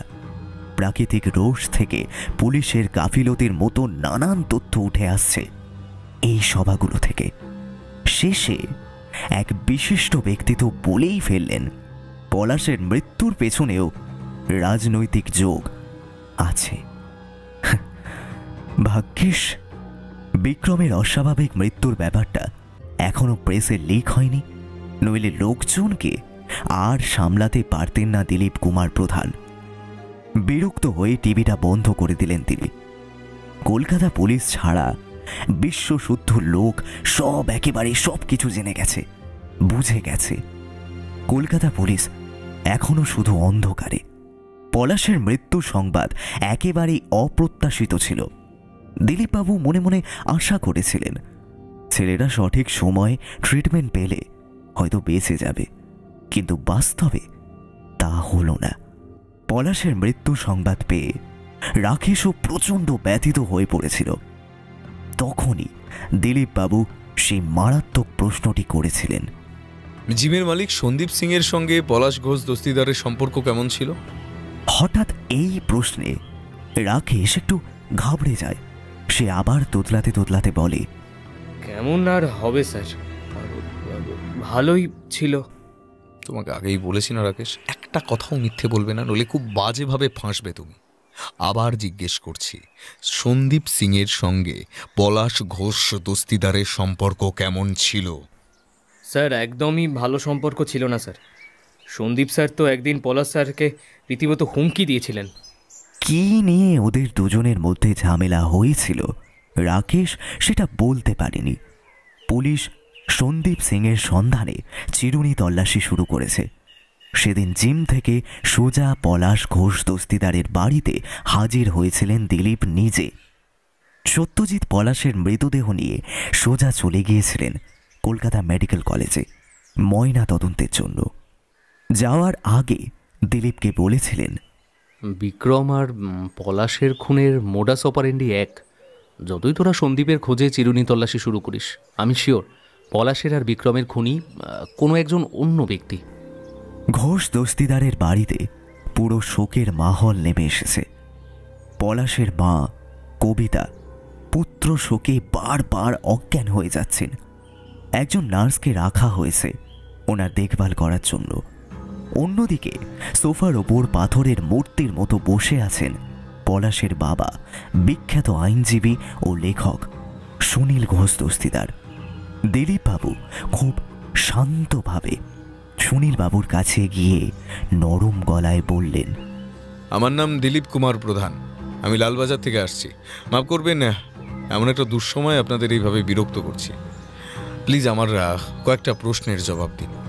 সুনীল কিছু বললেন না, শুধু মরা মানুষের দৃষ্টি নিয়ে তাকিয়ে থাকলেন দিলীপের দিকে। দিলীপবাবুর একটু অস্বস্তি হতে থাকে। আচ্ছা, আপনার ছেলের কি কোনো শত্রু ছিল? মানে কেউ কি এমন ছিল যে ওর ক্ষতি করতে চাইতো? পাপ। আগে কি বললেন? পাপ আমার ছেলেকে খেয়েছে, পাপ এবার আমাকেও খাবে। আমরা আমরা সবাই পাপী। সুনীলবাবু কেমন যেন মোহগ্রস্তের মতন উঠে পড়েন। একজন আত্মসহায়ক ধীরে ধীরে ওনাকে ঘরে নিয়ে যায়। আর কোনো লাভ হবে না বুঝে দিলীপবাবু উঠে পড়েন। পরিস্থিতি একটু স্বাভাবিক হোক, আবার অন্য একদিন এসে সুনীল আর কবিতাকে জিজ্ঞাসাবাদ করা যাবে। সত্যজিৎবাবু বেশ তাড়াতাড়ি পলাশের ময়নাতদন্তের রিপোর্ট দিয়ে দিয়েছেন। মৃত্যুর কারণও একদম এক, অ্যানাফিল্যাক্টিক শক লিডিং টু কার্ডিয়াক অ্যারেস্ট। বোলতার মৃতদেহের শবদেহচ্ছেদ করে সত্যজিৎ কিচ্ছু পাননি। কিছু বোলতার মৃতদেহ সেই পোকা বিশেষজ্ঞ বন্ধুটির কাছেও পাঠানো হয়েছে, কিন্তু এখনো কোনো রিপোর্ট তিনি দেননি। দিলীপ নিজের কেবিনে বসে বসে বিক্রম আর পলাশের অদ্ভুত হত্যা নিয়ে ভেবে যাচ্ছিলেন। একটা ছোট্ট ব্যাপার তার মনে সামান্য একটা খটকার জন্ম দিয়েছে, কিন্তু ব্যাপারটা এতটাই সংবেদনশীল যে দিলীপ বাবুকে বেশ ভেবে চিন্তে পদক্ষেপ ফেলতে হবে। ইতিমধ্যেই ওনার ঘরে প্রবেশ করেছে ময়ূর। সেও বেশ উত্তেজিত। স্যার, সন্দীপ সিংকে গ্রেফতার করা হয়েছে। সে কি? কোথা থেকে পেলে ওনাকে? মুকুটমণিপুরে একটা হোটেলে গা ঢাকা দিয়ে বসেছিল বেটা। ফোন টোন সব কিছু বন্ধ। ভেবেছিল কেউ টের পাবে না, কিন্তু কলকাতা পুলিশের হাত কতটা লম্বা সেটা তো আর জানে না বেচাদন। গর্ত থেকে হির হির করে টেনে ওকে বের করেছি, আর কিছুক্ষণের মধ্যে লালবাজারে নিয়ে আসার কথা স্যার। গুড জব ময়ূর। ময়ূরের মুখ উজ্জ্বল হয়ে ওঠে। ময়ূর, তোমাকে একটা কাজ দেব, করতে পারবে? কি কাজ স্যার? একটু খোঁজ নিয়ে জানতে পারবে পলাশ আর বিক্রম একে অপরকে চিনত কিনা? দুজনের মধ্যে কোনো রকম যোগাযোগ কোনোদিন ছিল কিনা। ময়ূর নিজের বসের দিকে তাকিয়ে থাকে। বিক্রম আর পলাশের মধ্যে কোনো কমন ফ্যাক্টর এখনো পর্যন্ত সে খুঁজে পায়নি। ওদের দুজনের স্কুল কলেজ আলাদা, একে অপরের সোশ্যাল মিডিয়ায় ফ্রেন্ড লিস্টেও নেই ওরা। বিক্রম বা পলাশের মোবাইলে সেরকম কোনো ফোন কলের রেকর্ড বা মেসেজ বা চ্যাট ময়ূর খুঁজে পায়নি। আর কিভাবে ময়ূর যোগসূত্র খুঁজে বার করতে পারবে? আচ্ছা, আমাদের কমিশনার সাহেবের একটাই ছেলে না, কি যেন নাম? হ্যাঁ, চয়ন ঠাকুর। হ্যাঁ স্যার, চয়ন ঠাকুর। গত মাসে আমাদের সেই পুলিশদের অনুষ্ঠানে সুব্রত স্যার ওই সপরিবারে এসেছিল, তো তখনই দেখেছিলাম ওনার ছেলেকে। ছেলেটার বয়স পলাশ আর বিক্রমের মতন হবে না? হ্যাঁ স্যার, তাই হবে। তিনজনের বয়স প্রায় কাছাকাছি। একটু খোঁজ নাও তো, এই চয়ন, পলাশ আর বিক্রম একে অপরকে চিনত কিনা, এদের মধ্যে কোনো যোগসূত্র রয়েছে কিনা। স্যার? ময়ূরের স্বরে কেমন যেন একটু অবিশ্বাস আর বিস্ময়। আমি জানি তুমি কি ভাবছো, কিন্তু কোনো উপায় নেই। আমার মন বলছে পুলিশ কমিশনার সুব্রত ঠাকুর কোনোভাবে এই কেসগুলোর সঙ্গে জড়িয়ে আছেন। আমাদের সেটা খুঁজে বার করতে হবে, এবং অতি গোপনে, খুব সাবধানে। তুমি খোঁজ নাও ময়ূর, কমিশনার সাহেব কিছুতেই যেন টের না পান। ময়ূর মাথা নেড়ে চলে যায়। সে নিজের কাজ বুঝতে পেরেছে। দিলীপবাবু চেয়ার ছেড়ে উঠে পড়েন। সন্দীপ সিংকে আর 1 ঘন্টার মধ্যে লালবাজারে নিয়ে আসা হবে। ভালো করে জিজ্ঞাসাবাদ করতে হবে।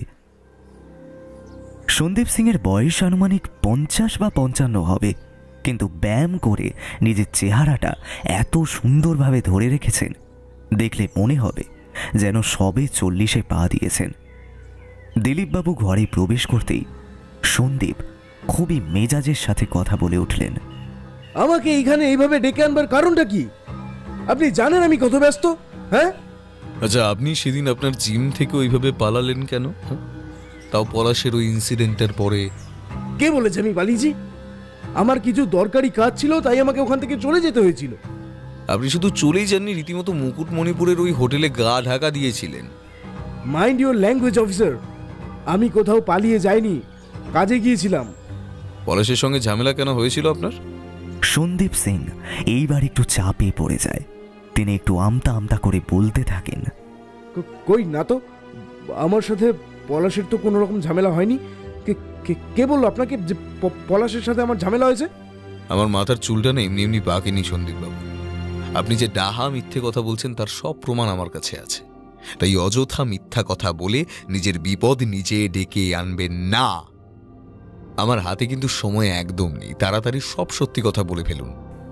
সন্দীপ সিং তবুও মুখ বন্ধ করে বসে থাকেন। বেশ, তাহলে এই প্রশ্নের জবাব দিন তো, আপনি পলাশকে 10 লাখ টাকা দিয়েছিলেন কেন? সন্দীপ চমকে গিয়ে দিলীপবাবুর দিকে তাকান। কি ভেবেছিলেন, মানে আমরা কিছু জানতে পারবো না? নিজের শালাকে দিয়ে নানা ব্যাংক ঘুরিয়ে শেষে টাকা পাঠালেন পলাশের অ্যাকাউন্টে।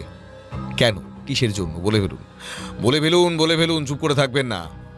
সন্দীপ সিং এর মুখটা একেবারে কাগজের মতো সাদা হয়ে গেছে।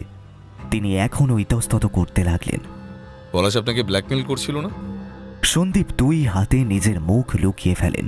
তারপর ধীরে ধীরে বলতে থাকেন, আমার জিম থেকে যে প্রোটিন পাউডারটা বিক্রি হয় তাতে একটা বিশেষ স্টেরয়েড কম্পোনেন্ট মেশানো থাকে। এই কম্পোনেন্টের ফলে লোকের মাসেল খুব তাড়াতাড়ি ডেভেলপ হয়, লোকে আরও বেশি বেশি করে কেনে, তাই এই প্রোটিন পাউডার। দিলীপবাবু মন দিয়ে সন্দীপের সব কথা শুনতে থাকলেন। আমেরিকা সহ ইউরোপের অনেকগুলো দেশেই এই স্টেরয়েডটাকে ব্যান করা হয়েছে, এমনকি ভারতবর্ষেও ক্ষেত্র বিশেষে এই স্টেরয়েড ব্যবহারে নিষেধ আছে। কিন্তু আমার কোম্পানি বিধিনিষেধ না মেনেই এই স্টেরয়েড ব্যবহার করত। পলাশ জানতে পেরে গিয়েছিল? হ্যাঁ, জানি না কিভাবে ও এইসব কথা জানতে পেরে যায়। এ আমাকে রীতিমতো ব্ল্যাকমেল শুরু করলো।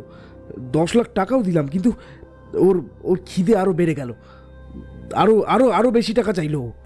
পলাশ তো বিখ্যাত আইনজীবী সুনীল ঘোষ দস্তিদারের ছেলে, ওদের তো টাকা পয়সার অভাব নেই বলেই তো জানি। আপনার কাছে এত টাকা চাইছিল কেন? না স্যার, বাপ ছেলের সম্পর্ক একদম তলানিতে। বাপ ছেলেকে দরকারের বাইরে 1 টাকাও এক্সট্রা দিতেন না। বুঝলাম। আচ্ছা, ওই দিন সকালে কি হয়েছিল বলুন তো? আমি সেদিন সকাল সকাল জিমে গিয়েছিলাম পলাশের সাথে বোঝাপড়া করার জন্য আর কি, কিন্তু রাকেশ ওর সাথে ছিল বলে আমি ওর কাছে যাইনি, আমি নিচেই ছিলাম। হঠাৎ দেখি রাকেশ চিৎকার করতে করতে নেমে এসছে দোতলা থেকে। ওর চোখে মুখে আতঙ্কের ছাপ স্পষ্ট। জানতে পারলাম অনেকগুলো বলতা মিলে একসাথে নাকি পলাশকে আক্রমণ করেছে। তো গিয়ে দেখলাম যে রাকেশ কোনো কথাই মিথ্যে বলেনি। পলাশের শরীরের আশেপাশে প্রায় 100-র বেশি বলতা ঘুরঘুর করছে। লোকের সাহায্য নিয়ে বলতাগুলোকে তাড়িয়ে পলাশকে নার্সিংহোমে পাঠালাম। পরে খবর পেলাম যে পলাশ মারা গেছে। আমি তো খুব ভয় পেয়ে গেছিলাম স্যার। ভেবেছিলাম পুলিশ প্রথমে আমাকেই সন্দেহ করবে, তাই প্রাণ ভয় পালিয়েছিলাম স্যার। দিলীপবাবু কোনো কথা না বলে সন্দীপের দিকে তাকিয়ে থাকেন। আমি পলাশকে খুন করিনি স্যার, বিশ্বাস করুন। আমি এসব কিচ্ছু করিনি স্যার, আপনি বিশ্বাস করুন, আমি করিনি পলাশকে খুন। জানি আপনার পক্ষে এই কাজ করা সম্ভব নয়, কিন্তু হত্যা না করলেও আপনি গুরুতর অপরাধ করেছেন। আপনি মানুষের জীবন নিয়ে খেলেছেন, এর শাস্তি কিন্তু আপনাকে পেতেই হবে।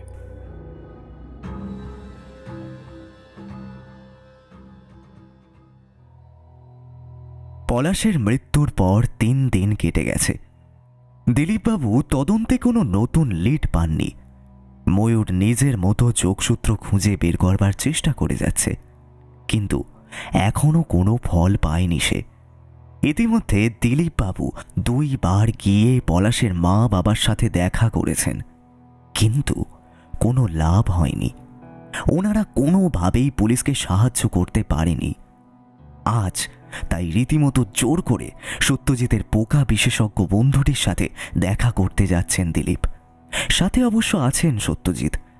কোথাও থেকে যদি কোনো সূত্র পাওয়া যায়। সত্যজিৎ বাবুর বন্ধু ইন্দ্রনীল বসু কলকাতা বিশ্ববিদ্যালয়ে অ্যান্টোমোলজি বা কীট তত্ত্ববিদ্যা পড়ান। ইন্দ্রনীল বাবু নিজের ল্যাবেই ছিলেন, খুব মনোযোগ সহকারে ম্যাগনিফাইং গ্লাস দিয়ে একটা আরশোলা পর্যবেক্ষণ করছিলেন। কিরে ইন্দ্র, ভেতরে আসবো? আরে আয় আয়। ইন্দ্রনীল আরশোলা আর ম্যাগনিফাইং গ্লাস দুটোই সরিয়ে রাখেন। ব্যস্ত ছিলিস নাকি? আরে না রে, ব্যাটার মিউটেশন প্যাটার্নগুলো একটু লক্ষ্য করছিলাম। বুঝলি, এই আরশোলা একটা পিকিউলিয়ার প্রাণী, কি অসাধারণভাবে নিজেদের পরিস্থিতির সাথে অ্যাডাপ্ট করতে পারে। তুই ব্যাটা নিজের চোখে দেখলে বিশ্বাস করতেই পারবি না, বুঝলি তো। দিলীপবাবু একটু হালকা কাশির শব্দ করেন। আচ্ছা, আলাপ করিয়ে দিই। ইনি হলেন দিলীপ কুমার প্রধান, লালবাজারের একজন দুঁদে গোয়েন্দা। ওই পোকা মার্ডারগুলোর ব্যাপারে তোর সাথে একটু কথা বলতে চান। হ্যাঁ রে, ভীষণ ইন্টারেস্টিং। মৌমাছি আর বলতা দিয়ে 2টো মার্ডার, ভাবা যায়? তুই বোকার স্যাম্পেলগুলো দেখেছিলি? মানে কোনো অস্বাভাবিক ব্যাপার চোখে পড়েছিল? না রে, কোনো অস্বাভাবিক ব্যাপার কিন্তু আমার আপাতত চোখে পড়েনি। আমি একটা প্রশ্ন করব? দিলীপবাবু এই প্রথমবার মুখ খুললেন। হ্যাঁ, করুন না। আপনার এই প্রশ্ন অদ্ভুত লাগতে পারে, কিন্তু পোকাদের পোষ মানিয়ে কি খুন করানো যায়? ইন্দ্রনীল বাবু হাসলেন না। দেখুন, অসম্ভব ব্যাপার নয় স্যার। আসলে কি বলুন তো, এই বিপুলা প্রকৃতি যত জীবজন্তু পোকামাকড় আছে, সবাই একটা নির্দিষ্ট নিয়ম, একটা নির্দিষ্ট প্যাটার্ন মেনে চলে। ওদের ভাব প্রকাশের বা কমিউনিকেশনের একটা নির্দিষ্ট উপায় আছে। আপনি যদি সেই উপায়টা খুঁজে বার করতে পারেন, আপনি যদি ওদের সঙ্গে কমিউনিকেট করতে পারেন, তাহলে আপনি ওদেরকে আপনার নিজের মনের ভাব বোঝাতে সক্ষম হতে পারেন। এটা সায়েন্টিফিক্যালি পসিবল স্যার। আর খুন? খুন দেখুন, পোকামাকড়দের তো মানুষের মতো খুন যখন তারা বোঝে না, যতক্ষণ না ওদের কোনো অস্তিত্ব সংকট পড়ে, ততদিনে নিজের থেকে ওরা কাউকে আক্রমণ করে না, যতক্ষণ না দে ফিল ইনসিকিউর। দিলীপবাবু চুপচাপ ভাবতে থাকেন। সত্যি তো, মানুষ ছাড়া প্রকৃতির সব সৃষ্টি যেন শান্তিপূর্ণ সহাবস্থানে বিশ্বাস করে। মানুষই পারল না, কোনোদিনও পারবে না। দেখ, তুই তো জানিস, আশুতোষ সোম বলে এই বিশ্ববিদ্যালয়ের একজন পুরনো প্রফেসর ছিলেন। পরে তিনি এইচওডি হন। তিনি পোকামাকড়দের মধ্যে কমিউনিকেশনের ব্যাপারটা অনেক গবেষণা করেছিলেন। উনি বলতেন যে মানুষ চাইলেই পোকামাকড়দের সঙ্গে কথাবার্তা বলতে পারেন, দরকার হলে তাদের পোষও মানাতে পারেন। এই আশুতোষ সোমের কোনো ঠিকানা বা ফোন নাম্বার আছে তোর কাছে? সত্যজিৎ বেশ উত্তেজিত হয়ে বলেন, না রে, তবে আমি শুনেছিলাম যে উনি 4-5 বছর আগে হার্ট অ্যাটাকে মারা গেছেন। তাও ওনার কোনো ঠিকানা তো পাওয়া যাবে আপনাদের অফিস থেকে? হ্যাঁ, তা পাওয়া যাবে না কেন? আমি অ্যাডমিন অফিসে একটা খোঁজ নিচ্ছি, দেখছি। প্লিজ ইন্দ্রনীল বাবু, ব্যাপারটা সিরিয়াস, আমাদের একটু সাহায্য করুন প্লিজ। ইন্দ্রনীল বাবু অ্যাডমিন অফিসে ওনাদের দুজনকে নিয়ে আসেন। অনেক অনুরোধ করার পর একজন কেরানি, স্থানীয় লোক আশুতোষ সোমের রেকর্ড খুঁজতে শুরু করে। এতদিন পর একটা হালকা লিডের সন্ধান পাওয়া গেছে। দিলীপ বাবুর পকেটে থাকা মোবাইলটা বেজে ওঠে। ময়ূর ফোন করেছে। কেন?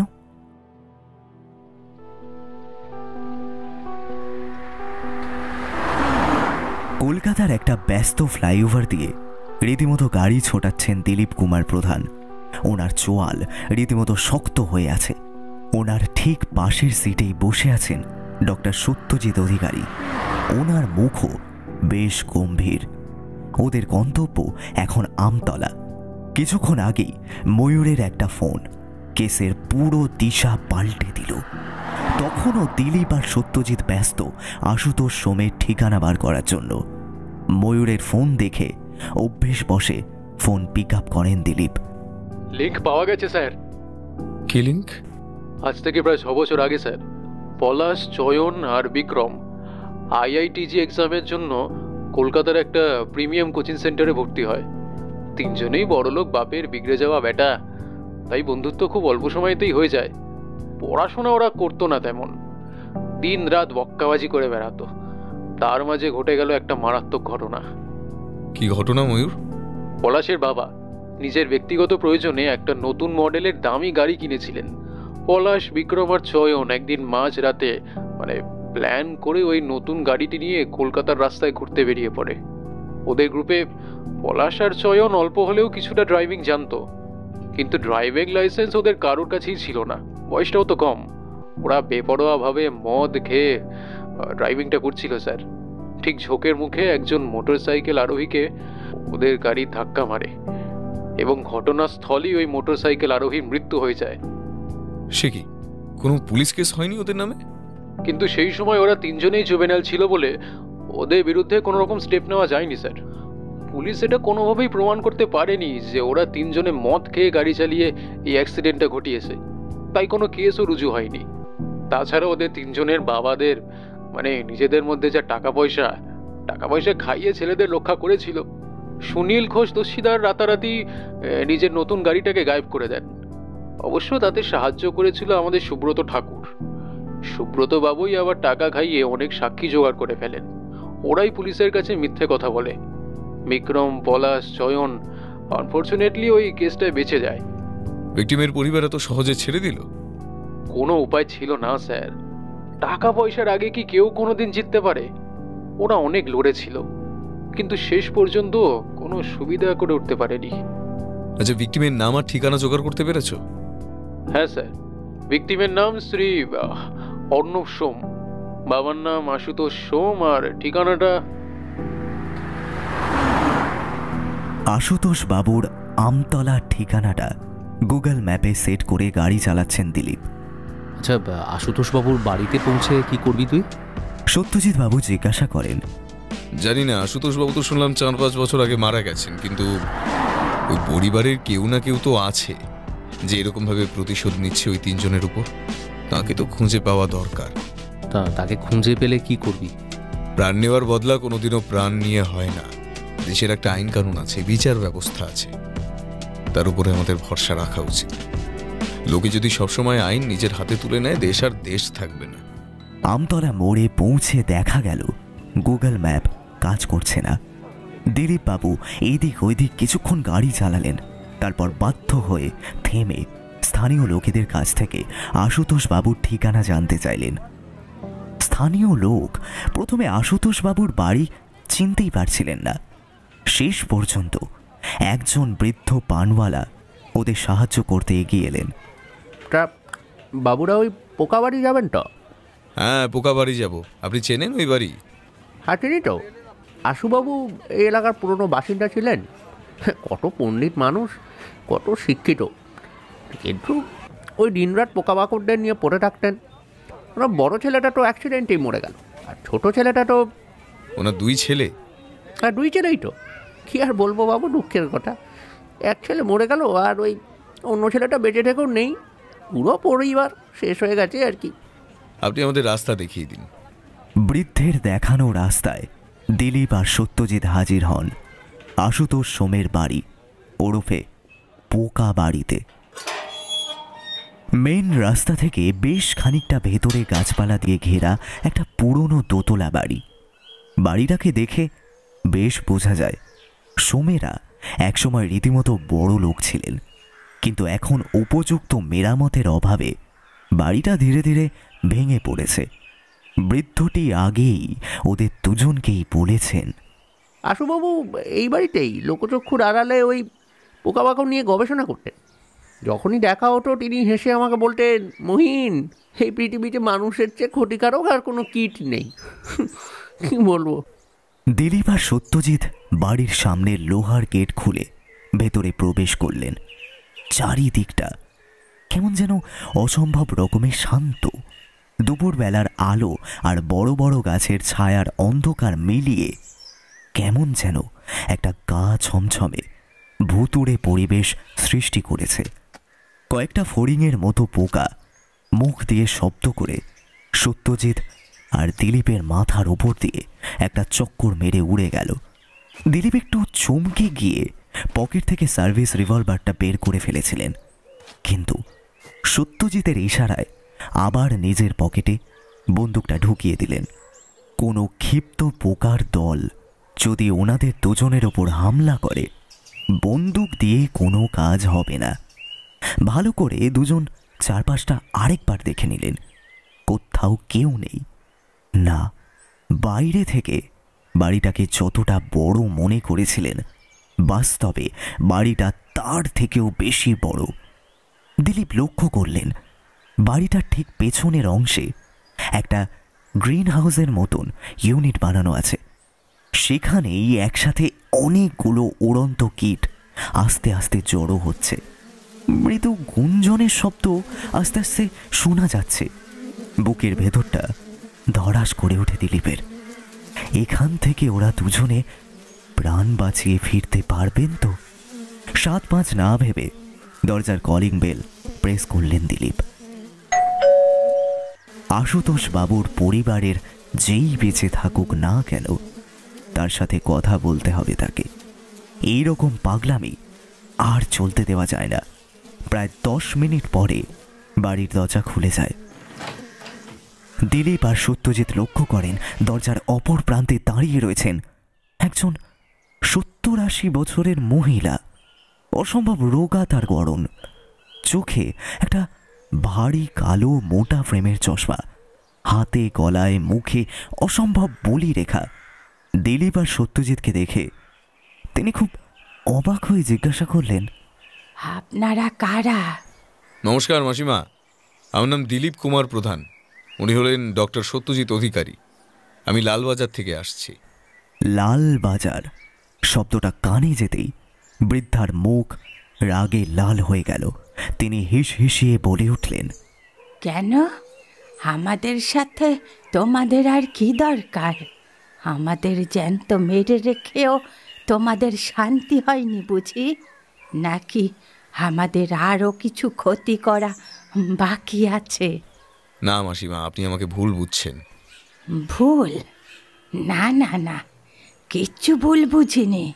তোমাদের মতো পুলিশদের আমার হাড়ে হাড়ে জানা আছে। নিজেদের পাবলিক সার্ভেন্ট বলো তোমরা? সেবা তো করো ওই বড় লোক পয়সাওয়ালাদের। ছে, তোমাদের মুখ দেখাও যে পাপ। আমরা জানি আপনাদের সাথে ঘোরতর অন্যায় হয়েছে। আপনার বড় ছেলের মৃত্যুর জন্য যারা দায়ী তারা আইনের নানা ফাঁকফোকর দিয়ে বেরিয়ে গেছে। আপনারা অনেক চেষ্টা করেও ন্যায় বিচার পাননি। বিশ্বাস করুন মাসিমা, আমরা এই ব্যাপারেই আপনার সঙ্গে কথা বলতে এসেছি। সত্যজিতের কথা শুনে বৃদ্ধা একটু অদ্ভুতভাবে তাকান, যেন তিনি নিজের কানকেও বিশ্বাস করতে পারছেন না। বিশ্বাস করুন মাসিমা, আমরা খারাপ লোক নই। আমরাও চাই যাতে আপনি বিচার পান, কিন্তু আপনাকে আমাদের একটু সাহায্য করতে হবে। আপনার ছোট ছেলের সাথে যদি আমরা একটু কথা বলতে পারতাম ভীষণ ভালো হতো। একটা অদ্ভুত হাসি খেলে যায় ভদ্র মহিলার মুখে। আমার ছোট ছেলের সাথে তোমরা কথা বলতে চাও? হ্যাঁ, কথা বলতে চাই তো। ঠাম্মা, ওদের ভেতরে পাঠিয়ে দাও। কাকাই ওনাদের সঙ্গে কথা বলবেন। বৃদ্ধা দরজার সামনে থেকে সরে দাঁড়ান। বাড়ির মধ্যে ঢুকে দিলীপ আর সত্যজিতের গা গুলিয়ে ওঠে। কেমন একটা বুনো বুনো গন্ধ চারিদিকে। বোঝাই যাচ্ছে এই বাড়ি জীবনে ঝাড়পোঁছ হয় না। বৃদ্ধা একটা ঘরের দরজা খুলে দেন। সত্যজিৎ আর দিলীপ সেই ঘরের মধ্যে প্রবেশ করেই তাদের জীবনের সবচেয়ে বড় আশ্চর্য ঘটনার মুখোমুখি হন। ঘরটা গোলাকৃতির। ঠিক ঘরের মাঝখানে একটা বিশাল বড় খাট। সেখানে একজন মধ্যবয়স্ক পুরুষ শুয়ে আছেন, একেবারে মৃতদেহের মতন, কিন্তু তার চোখ দুটো একদম খোলা, কোনো পলক পড়ছে না। তার বিছানার ঠিক পাশেই একটা চেয়ারে বসে আছে 15-16 বছরের একটা রোগা ছেলে, চোখে মোটা ফ্রেমের চশমা, হাতে একটা গল্পের বই। দিলীপ আর সত্যজিৎ ঘরে ঢুকতেই ছেলেটা চেয়ার ছেড়ে উঠে দাঁড়ালো। ওর মুখে একটা অদ্ভুত বিষণ্ণতা চোখে পড়ল দিলীপের। সত্যজিৎ খাটের ওপর শুয়ে থাকা পুরুষটিকে পরীক্ষা করে বলেন, কি আশ্চর্য, ইনি তো কোমায়। হ্যাঁ, কাকাই আজ প্রায় 5 বছর ধরে কোমায় আছেন। দিলীপ হতভম্ব হয়ে সত্যজিতের দিকে তাকান। সত্যজিতের মনের অবস্থাও ঠিক দিলীপের মতো। ওনারা দুজনেই ভেবেছিলেন আশুতোষ বাবুর বাড়ির কেউ, বিশেষ করে তার ছোট ছেলে, পোকাদের ব্যবহার করে নিজের প্রতিশোধ নিচ্ছে। কিন্তু ওনার ছোট ছেলে তো কোমায়। সব হিসেব তো পাল্টে গেল। কাকাই আপনাদের সঙ্গে কথা বলতে চান। ছেলেটার এমন কথায় ভ্রু কুঁচকে তাকান দিলীপ। ছেলেটাকে দেখে তো মনে হচ্ছে না যে সে কোনো মশকরা করছে। তুমি কে? আমার নাম অনিকেন্দ্র সোম, আর আমার বাবার নাম অর্ণব সোম। তুমি অর্ণববাবুর ছেলে? তোমার বাবা সেই পথ দুর্ঘটনায় মারা যায়? হ্যাঁ, আমি সেই অর্ণব সোমের ছেলে। আমার বাবাকেই ওরা 3 জন গাড়ি চাপা দিয়ে মেরে ফেলেছিল। তুমি ওই 3 জনকে চেনো? হ্যাঁ চিনি, আমি চিনি, কাকাই চেনে, ঠাম্মাও চেনে। বিক্রম চৌধুরী, পলাশ ঘোষ দস্তিদার আর চয়ন ঠাকুর, এরা 3 জনই আমার বাবাকে মেরে ফেলেছে। এদের মধ্যে 2 জন মারা গেছে খুব অদ্ভুতভাবে, পোকার আক্রমণে। সেই বিষয়ে তোমার কিছু বলার আছে? অনিকেন্দ্র কিছুই না বলে নিজের কাকার বিছানার দিকে তাকিয়ে থাকে। দিলীপ বাবু আবার জিজ্ঞাসা করেন, তুমি কি কোনোভাবে এই ব্যাপারের সঙ্গে জড়িয়ে আছো? কাকাই জানতে চাইছে আপনারা কি আমার বাবাকে বিচার পেতে সাহায্য করতে পারবেন। মানে কি বলতে চাইছো তুমি? দিলীপ বাবু রীতিমতো ভ্রু কুঁচকে জিজ্ঞাসা করেন, আপনারা আমার বাবাকে বিচার পেতে সাহায্য করবেন? তোমার কাকাই কথা বলছেন কি করে? তিনি তো কোমায় আছেন। কাকাই কথা বলে আমার সঙ্গে। তুমি কি পাগল হয়ে গেলে নাকি? অনিকেন্দ্র আর কিছু না বলে ঘরের কোণে একটা জানালার দিকে ইশারা করেন। দিলীপ আর সত্যজিৎ সবিস্ময় দেখেন একটা মস্ত ভীমরুল একটা অদ্ভুত প্যাটার্নে বারবার নেচে চলেছে। একই প্যাটার্ন বারবার বারবার। হতবাক সত্যজিতের মুখ থেকে বেরিয়ে আসে, মোর্স কোড। হ্যাঁ, মোর্স কোড। আমার দাদু এই পদ্ধতিটা আবিষ্কার করেছিলেন যাতে পোকামাকড়দের সঙ্গে মোর্স কোডে কমিউনিকেট করা যায়। ওরা আমাদের কথা বোঝে, আমরা ওদের কথা বুঝতে পারি। দাদু অনেক পোকামাকড়দের মোর্স কোডে ট্রেনিং দিয়েছিলেন। সত্যজিৎ চট করে একটা পেন পেপার জোগাড় করে, ভীমরুলটার প্যাটার্ন লক্ষ্য করে লিখতে থাকে, JUSTICE, just ice, FOR for, ARNABSOM, মানে জাস্টিস ফর অর্ণব সোম। অর্ণব সোমের জন্য বিচার চাই। হতবম্ব সত্যজিৎ তাকিয়ে থাকেন ওই ভীমরুলটার দিকে। তোমরা বিচার চাইছো? আপনি আমার বাবাকে বিচার দিতে পারবেন? বিক্রম আর পলাশকে কি তোমরা খুন করিয়েছো? অনিকেন্দ্র দিলীপ বাবুর প্রশ্নে কিছুই জবাব দেয় না, মাটির দিকে তাকিয়ে থাকে। কই আমার প্রশ্নের জবাব দিলে না তো? ওই মৌমাছি ওই বোলতাদের কি তোমরা ট্রেনিং দিয়ে পাঠিয়েছো ওই 2 জনকে খুন করার জন্য? ভীমরুল নাচের প্যাটার্ন এবার পাল্টে যায়। সেই দিকে অনেকক্ষণ লক্ষ্য করে অনিকেন্দ্র বলে, আপনি কি আমাদের বিরুদ্ধে আনা অভিযোগ প্রমাণ করতে পারবেন কোর্টে? যদি না পারেন, আপনার প্রশ্নের জবাব দেওয়ার কোনো প্রয়োজনীয়তা আমি অন্তত অনুভব করছি না। আর কাকাইও এইমাত্র আমায় বারণ করলেন। আপনার আর কোনো প্রশ্নের আমি উত্তর দেব না। বয়সের তুলনায় অনিকেন্দ্র বেশ অনেকটাই পরিণত আর বেশ বুদ্ধিমান। নিজের হাতে আইন তুলে নেওয়া কারোরই উচিত না, আমি তোমাকে সাবধান করছি। কিসের আইন? কোথাকার আইন? কাদের আইন? তোমাদের আইন কি আমার বাবাকে বিচার দিতে পেরেছে? অনিকেন্দ্রের ঠাকুরমা শীতলা দেবী ইতিমধ্যে ঘরে প্রবেশ করেছেন। তিনি দিলীপ বাবুর কথা শুনতে পেয়ে রীতিমতো উত্তেজিত হয়ে পড়েছেন। তোমাদের কোনো ধারণাই নেই যে আমাদের সাথে কি কি হয়েছে, নইলে আইন আইনের কথা তোমাদের মুখ থেকে বেরোতো না। ঠাম্মা শান্ত হও, শান্ত হও। এত উত্তেজিত হলে শরীর খারাপ করবে তো। এদের কথায় কান দিও না। বাড়ির সামনে একটা গাড়ি থামবার আওয়াজ হয়।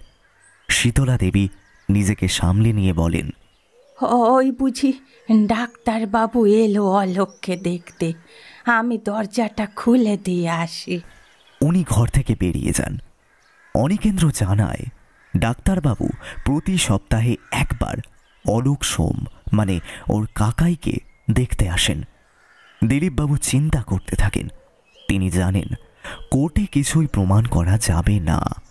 একজন কোমায় থাকা ব্যক্তি, একজন 80 বছরের বৃদ্ধা আর একটা 15 বছরের ছেলে মস্কোটের সাহায্যে মৌমাছি বলতাকে ট্রেনিং দিয়ে তাদের বিরুদ্ধে হওয়া অন্যায়ের প্রতিশোধ নিচ্ছে, এটা একেবারে কোনো সায়েন্স ফিকশনের গল্প বলেই মনে হচ্ছে। হঠাৎ দিলীপবাবুর কানে এলো দরজার কাছ থেকে কোনো একটা বড় রকমের গন্ডগোল হচ্ছে। তিনি একটু এগিয়ে দেখতে যাবেন, কিন্তু তার আগেই ময়ূর ঘরের মেঝেতে আছাড় খেয়ে পড়ল। ময়ূর, তুমি এখানে? হ্যাঁ, ওই তো আমাদের পথ দেখিয়ে নিয়ে এলো। দিলীপবাবু তাকিয়ে দেখেন দরজার কাছে শীতলা দেবীর কপালে বন্দুক ঠেকিয়ে দাঁড়িয়ে আছেন পুলিশ কমিশনার সুব্রত ঠাকুর, পাশে ওনার ছেলে চয়ন। দিলীপবাবু পুলিশ কমিশনার সুব্রত বাবুকে দেখে প্রথমে প্রচণ্ড অবাক হয়ে গেলেও পরে নিজেকে সামলে নিলেন। সত্যজিৎ ততক্ষণে ময়ূরকে মেঝে থেকে তুলে একটা চেয়ারে বসিয়েছেন। ময়ূরের ঠোঁট কেটে গেছে, শরীরেও নানা রকম আঘাতের দাগও চোখে পড়ল দিলীপের। রাগে ওনার চোয়াল শক্ত হয়ে গেল। ক্ষমতার অপব্যবহার তিনি একদম পছন্দ করেন না। এই সবাই এই ঘরের ভেতর ঢোকো, বেশি চালাকি করলে ফল কিন্তু ভালো হবে না। অনিকেন্দ্রের ঠাকুরমা শীতলা দেবী রাগে ঠকঠক করে কাঁপছেন। শয়তান, তোর মরণ হয় না কেন? এই যে মাসিমা, একদম বেশি বকবক করবেন না। আগেরবার অল্পের উপর দিয়ে ছেড়ে দিয়েছিলাম, এইবার বেশি বাড়াবাড়ি করলে না সোজা বড় ছেলের কাছে পাঠিয়ে দেবো। হ্যাঁ। সুব্রত বাবুর কথা শুনে দিলীপের মাথা আরো গরম হয়ে যায়। তিনি ক্রুদ্ধ দৃষ্টিতে চেয়ে থাকেন নিজের বসের দিকে। ওদিকে সত্যজিতের পরিচর্যায় ময়ূর একটু স্বাভাবিক হয়ে ওঠে।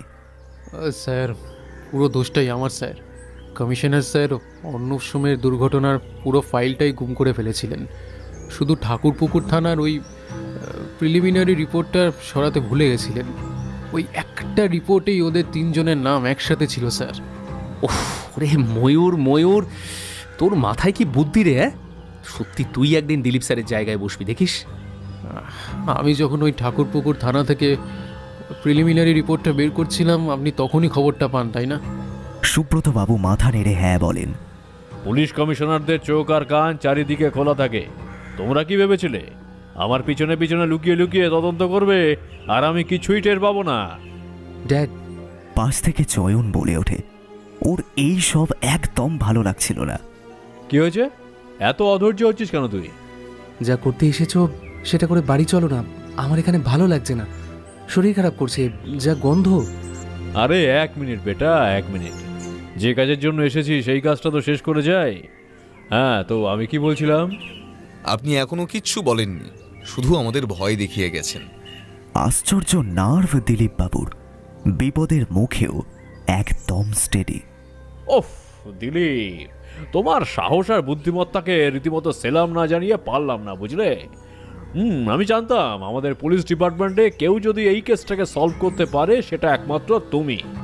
কি করে বুঝলে আমি আছি এইসবের পেছনে? আপনার ব্যবহারে। আমার ব্যবহারে? হ্যাঁ, আমি যখন বিক্রমের মৃত্যুর খবর আপনাকে জানালাম, আপনার মুখে একটা শকড এক্সপ্রেশন লক্ষ্য করেছিলাম। আমি তখন সে ব্যাপারে বেশি মাথা ঘামাইনি। আসলে মার্ডারটাই এত বিদঘুটেভাবে হয়েছিল যে কেউ জানলেই আপনার মতন শকড হতো। কিন্তু যখন পলাশের ওপর অ্যাটাক হয়, আপনি আমাকে ফোন করেছিলেন, মনে আছে তো আপনার? আপনি বলেছিলেন বিক্রম মরে গেল, পলাশ মরে গেল, এবার তবে কার পালা? আপনার বলা কথাটা তখনই আমার মাথায় স্ট্রাইক করে। আপনি কি করে জানতে পারলেন পলাশ মারা গেছে? নিউজেও তখনও বলেনি, আমাদের পুলিশদের কাছেও ইনফরমেশন এসেছিল পরে। আপনি তার মানে ব্যক্তিগতভাবে পলাশের ব্যাপারে খোঁজ নিয়েছিলেন। তাছাড়া বিক্রম আর পলাশের কোনো কমন লিঙ্ক আমরা পাইনি। না ওরা সোশ্যাল মিডিয়ায় বন্ধু ছিল, না ওদের ফোনে একে অপরের নাম্বার ছিল। তাছাড়া আমরা এই অদ্ভুত হত্যার প্যাটার্ন নিয়ে এতটাই মেতেছিলাম যে এই দুটি মৃত্যু যে রিলেটেড হতে পারে সেটা আমাদের মাথায়ও আসেনি। আপনার মাথায় এসেছিল স্যার, কারণ আপনি জানতেন বিক্রম পলাশের পর আপনার ছেলের পালা। চয়ন একটু রাগ রাগ চোখ করে দিলীপের দিকে তাকায়। দিলীপ পাত্তাও দেন না। Brilliant Dilip, just brilliant. হ্যাঁ, তুমি ঠিকই ধরেছ। এরা তিনজন আমারই নির্দেশে একে অপরের সঙ্গে সম্পর্ক চিরকালের জন্য ছিন্ন করে। আমি কোনোদিনই চাইনি ওদের তিনজনের অপরাধ দুনিয়ার সামনে আসে, কিন্তু একটা ছোট্ট ভুল করে ফেলেছিলাম আমি। আমার প্রিলিমিনারি ইনভেস্টিগেশন রিপোর্টটা সরিয়ে ফেলা উচিত ছিল, কিন্তু তুমি যে আমার আর আমার ছেলের পিছনে ময়ূরকে এইভাবে লাগাবে সেটা আন্দাজ করতে পারি। ড্যাড, তোমার ডায়লগ বাজিগুলো শেষ করবে? ওহো, ওকে ওকে ওকে, তাহলে কাজের কথাই হোক। সুব্রত ঠাকুর একবার অনিকেন্দ্রের দিকে তাকান, তারপরে শীতলা দেবীর দিকে। মাসিমা, আপনাকে আমি আগেও বলেছি, অনেকভাবেও বুঝিয়েছি, তবে এই সামান্য ব্যাপারগুলো আপনাদের মাথায় ঢোকে না কেন বলুন তো? সামান্য? আমার বাবার মৃত্যু সামান্য? বড়দের মাঝখানে যে কথা বলতে নেই, এই শিক্ষাটা তুমি পাওনি নাকি? হ্যাঁ, আচ্ছা, তবে আমি যা বলছিলাম, আমার ছেলের হাত থেকে একটা মিস্টেক হয়ে গেছে। সে আপনার ছেলেকে গাড়ি চাপা দিয়েছে। ইচ্ছে করে সে এটা করেনি, এটা একটা নিছক দুর্ঘটনা মাত্র ছিল। কিন্তু তাই জন্য আমার ছেলেকে তো আমি জেলে পাঠাতে পারি না। তোমার ছেলে একটা খুনি, সে আমার ছেলেকে খুন করেছে। মাসিমা, আপনি এখনো আমার কথাটা বুঝলেন না। আপনার ছেলে মারা গেছে, সেটা খুবই দুঃখের ব্যাপার, কিন্তু আমরা তো টাকা অফার করেছিলাম আপনাকে, 20 লাখ। কোনোদিনও দেখেছেন এত টাকা একসাথে? না না না, আমাদের টাকা পয়সা কিচ্ছু চাই না, আমাদের বিচার চাই। ওই সেই এক ফাটা রেকর্ড আপনি বারবার বাজিয়ে যাচ্ছেন। বিচার পেলে কি আপনার বড় ছেলে ফিরে আসবে? আপনার নাতি কি নিজের বাবাকে ফেরত পাবে? পাবে না, পাবে না। তাই অফারটা আবার ফেরত দিচ্ছি, 30 লাখ। 30 লাখ, ঠিক আছে? টাকাটা নিন আর সবকিছু ভুলে যান একদম। আচ্ছা, অলোক সোমের এই অবস্থার জন্য কি আপনি দায়ী? দিলীপের এই প্রশ্নে ঘরে উপস্থিত সমস্ত ব্যক্তি রীতিমতো চমকে যায়। সুব্রত নিজেকে সামলে নিয়ে বলেন, তুমি তো ফাটিয়ে দিচ্ছ হয় গুরু। হ্যাঁ, আশুতোষ সোম আর অলোক সোমকে নানাভাবে অ্যাপ্রোচ করে কেসটা তুলে নিতে বলেছিলাম, ওরা তো শুনলই না। শেষে আমার ছেলেরাই যা করার করলো, কিন্তু কই মাছের জান ব্যাটা, মরল না, সোজা কোমায় চলে গেল। হ্যাঁ, কিন্তু আমার কাজ করে দিয়ে গেল। আশুতোষ সোম নাতির কথা ভেবে ভয় কেসটা তুলে নিলেন। ঘরের মধ্যে একটা অদ্ভুত নিস্তব্ধতা নেমে আসে। সবাই রাগে আর ঘৃণায় তাকিয়ে থাকে সুব্রত ঠাকুর আর ওনার ছেলে চয়ন ঠাকুরের দিকে। কিছুক্ষণ পরে সুব্রত নিজেই নীরবতা ভঙ্গ করেন। মাসিমা, তাহলে কি ঠিক করলেন? টাকাটা নেবেন তো নাকি? না, তোর থেকে টাকা নেওয়ার থেকে মরে যাওয়াই অনেক ভালো। ঠিক আছে, এত যখন নিজের মৃত্যুকে ডেকে আনতে চাইছেন তখন তাই হোক। আপনি আপনার ছোট ছেলে আর নাতিকে নিয়ে মনে মনে নিজের ইষ্টদেবকে স্মরণ করুন তো দেখি। করুন করুন করুন। আর হ্যাঁ, যে লোকটা পলাশ আর বিক্রমের বাড়িতে পোকামাকড়কে ছেড়ে দিল, সেই লোকটাকেও পারলে ডেকে নিন, তারও কোনো একটা ব্যবস্থা করি। সত্যজিৎ আর চোখে দিলীপের দিকে তাকান। দিলীপের মুখ পাথরের মতো কঠিন হয়ে উঠেছে। কই, ডাকুন সেই লোকটাকে, কিংবা কোকা তুমি কি গিয়েছিলে মৌমাছি আর বলতা ছাড়তে? অনিকেন্দ্র কোনো জবাব দেয় না। আপনি খুব বড় ভুল করছেন। নিজের সন্তানকে বাঁচানোর জন্য এই ভুল আমি বারবার করতে পারি। আমি আপনাকে এই কাজ করতে দেব না। ঠিক আছে, তাহলে সবচেয়ে আগে তুমিই মরো। দিলীপের দিকে বন্দুক তাক করলেন সুব্রত। বন্দুক তাক করার সঙ্গে সঙ্গে একটা অদ্ভুত ব্যাপার হলো। ঘরের ভেতরে চলতে থাকা সিএফএলগুলো একবার টপ করে নিভে গিয়ে আবার জ্বলে উঠল। আশপাশ থেকে ধীরে ধীরে শোনা যেতে লাগলো মৌমাছিদের ক্রুদ্ধ গুঞ্জন। হঠাৎ যেন মনে হলো বাড়িটা কেঁপে উঠল। সবাই ভয়ে বিস্ময়ে একে অপরের দিকে বারবার তাকাতে লাগলেন। কি এটা কি হচ্ছে? কে করছে সব? সুব্রত আতঙ্কে চিৎকার করে উঠলেন, কিন্তু কেউ ওনার কথার জবাব দিল না। মৌমাছির গুঞ্জন আরো ধীরে ধীরে বাড়তে লাগলো, যেন ওরা দল বেঁধে এই বাড়ির দিকে এগিয়ে আসছে। মাসিমা, আপনার লোককে এইসব খেলা দেখাতে বারণ করুন। আমার হাতে কিন্তু বন্দুক আছে, সবাইকে গুলি করে মেরে ফেলবো কিন্তু একদম। কোথায় লোক? কিসের লোক? কার কথা বলছিস তুই? হঠাৎই এই ঘরের কাঁচের জানলাগুলোতে মৌমাছি, বলতা, ভীমরুলের মতো নানান পতঙ্গ বারবার এসে ধাক্কা দিতে থাকে। ওদের ক্রমাগত ধাক্কায় জানালার বন্ধ কাঁচগুলো ঝনঝন করতে থাকে। ওই পোকাগুলোকে থামাও, ওই পোকাগুলোকে থামাও, ওরা কাঁচ ভেঙে ঢুকে আসবে তো। এই থামাও, থামাও ওকে। আপনি এখনো বুঝলেন না স্যার? কি বুঝিনি দিলীপ? কি বুঝিনি? বিক্রম আর পলাশকে মেরেছে ওদের কর্মফল। এবার আপনার আর আপনার ছেলের পালা। ড্যাড, কিছু একটা করো, এই পোকাগুলো আমাকে মেরে ফেলবে। Dad please. চয়ন রীতিমতো ভীত। চারিদিকে সে নিজের চোখ বড় বড় করে তাকিয়ে দেখছে বাইরে উড়তে থাকা পতঙ্গগুলো বারবার ধাক্কা মারতে মারতে জানালার কাঁচে প্রায় ক্র্যাক ধরিয়ে দিয়েছে। যে কোনো মুহূর্তে তারা কাঁচ ভেঙে ভেতরে ঢুকতে পারে। আর ঘরের মধ্যে থাকা সেই ভীমরুলটা চয়নের মাথার উপর ঘুরঘুর করে চলেছে। ড্যাড, কিছু একটা করো, এই পোকাগুলো আমাকে মেরে ফেলবে। Dad please. সুব্রত নিজের ছেলেকে নিয়ে ঘর থেকে যেই বেরোতে যাবেন, একটা মারাত্মক দৃশ্য দেখে তার দুই চোখ স্থির হয়ে যায়। বাড়ির আনাজ কানাজ থেকে যত রকম পিঁপড়ে ছিল সব যেন একসাথে দল বেঁধে বেরিয়ে এসেছে। ঘরের মেঝেতে কিলবিল করছে নানা রকমের কেন্ন আর কেঁচো। বাগান থেকে বড় বড় কালো খয়েরি লোমওয়ালা মাকড়সা দরজার ফুটো দিয়ে বাড়িতে প্রবেশ করেছে, নিজেদের বড় বড় আটখানা পা দিয়ে যেন যেন দৌড়ে এগিয়ে আসছে সুব্রত আর তার ছেলের দিকে। চয়ন ভয়ে চিৎকার করে ওঠে। একটা মাকড়সা তার গায়ের ওপর লাফিয়ে উঠেছে। সে প্রাণপণে হাত পা নেড়ে সে মাকড়সার হাত থেকে নিজেকে বাঁচানোর চেষ্টা করছে। সুব্রত তার দিকে এগিয়ে আসা মাকড়সার দিকে তাক করে গুলি করেন, কিন্তু এতে ফল হয় উল্টো। সুব্রতর ওপরে 10-12টা বড় বড় মাকড়সা একসাথে ঝাঁপিয়ে পড়ে। ওদের যৌথ আক্রমণে সুব্রত আস্তে আস্তে নেতিয়ে পড়তে থাকেন। অন্যদিকে জানালার একটা ফাঁক পেয়ে মৌমাছি, বলতা সহ নানান পতঙ্গ ঘরের ভেতরে প্রবেশ করতে থাকে। ময়ূর প্রচন্ড ভয় পেয়ে যায়, কিন্তু সত্যজিৎ শান্ত করে বলেন, এই চিন্তা নেই, ওরা আমাদের কিচ্ছু করবে না, আমরা ওদের শত্রু নই। পুরো ঘরটা পতঙ্গের গুঞ্জনে মুখরিত হতে থাকে।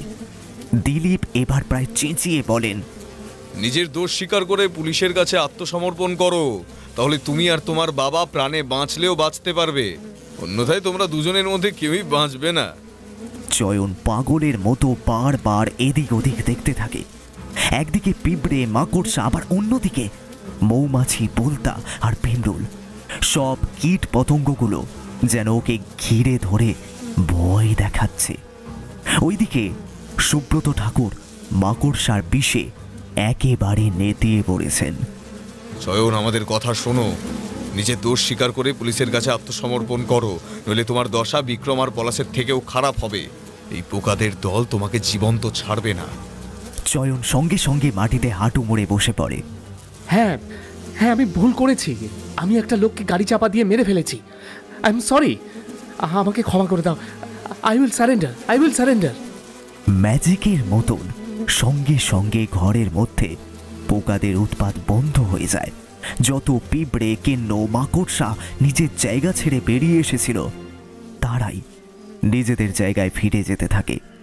মৌমাছি, বোলতা আর ভীমডোলগুলো চয়নকে আর আক্রমণ করে না। প্রাথমিক বিস্ময়ের ভাব কাটিয়ে দিলীপ সুব্রত ঠাকুরকে হাসপাতালে পাঠানোর ব্যবস্থা করেন। লোকাল থানার পুলিশের সাহায্যে চয়নকে গ্রেফতার করে বিদায় নেয় ময়ূর। সব ঘটনার মিটমাট হয়ে গেলে দুই বন্ধু একসাথে সুমেদের বাড়ির বাইরের বাগানে বসে আছেন। শীতলা দেবী ওদের দুজনের জন্য চা আর কিছু জলখাবারের ব্যবস্থা করে গেছেন। আজ নিজের চোখে যা দেখলাম সবকিছুই অবিশ্বাস্য। আমার যুক্তিবাদী মনকে আমি কিছুতেই কিছু বোঝাতে পারছি না। আমি একটা থিওরি খাড়া করেছি, কিন্তু এই থিওরি কতটা সঠিক আমি এখনো বলতে পারবো না। তো থিওরিটা আমায় বল।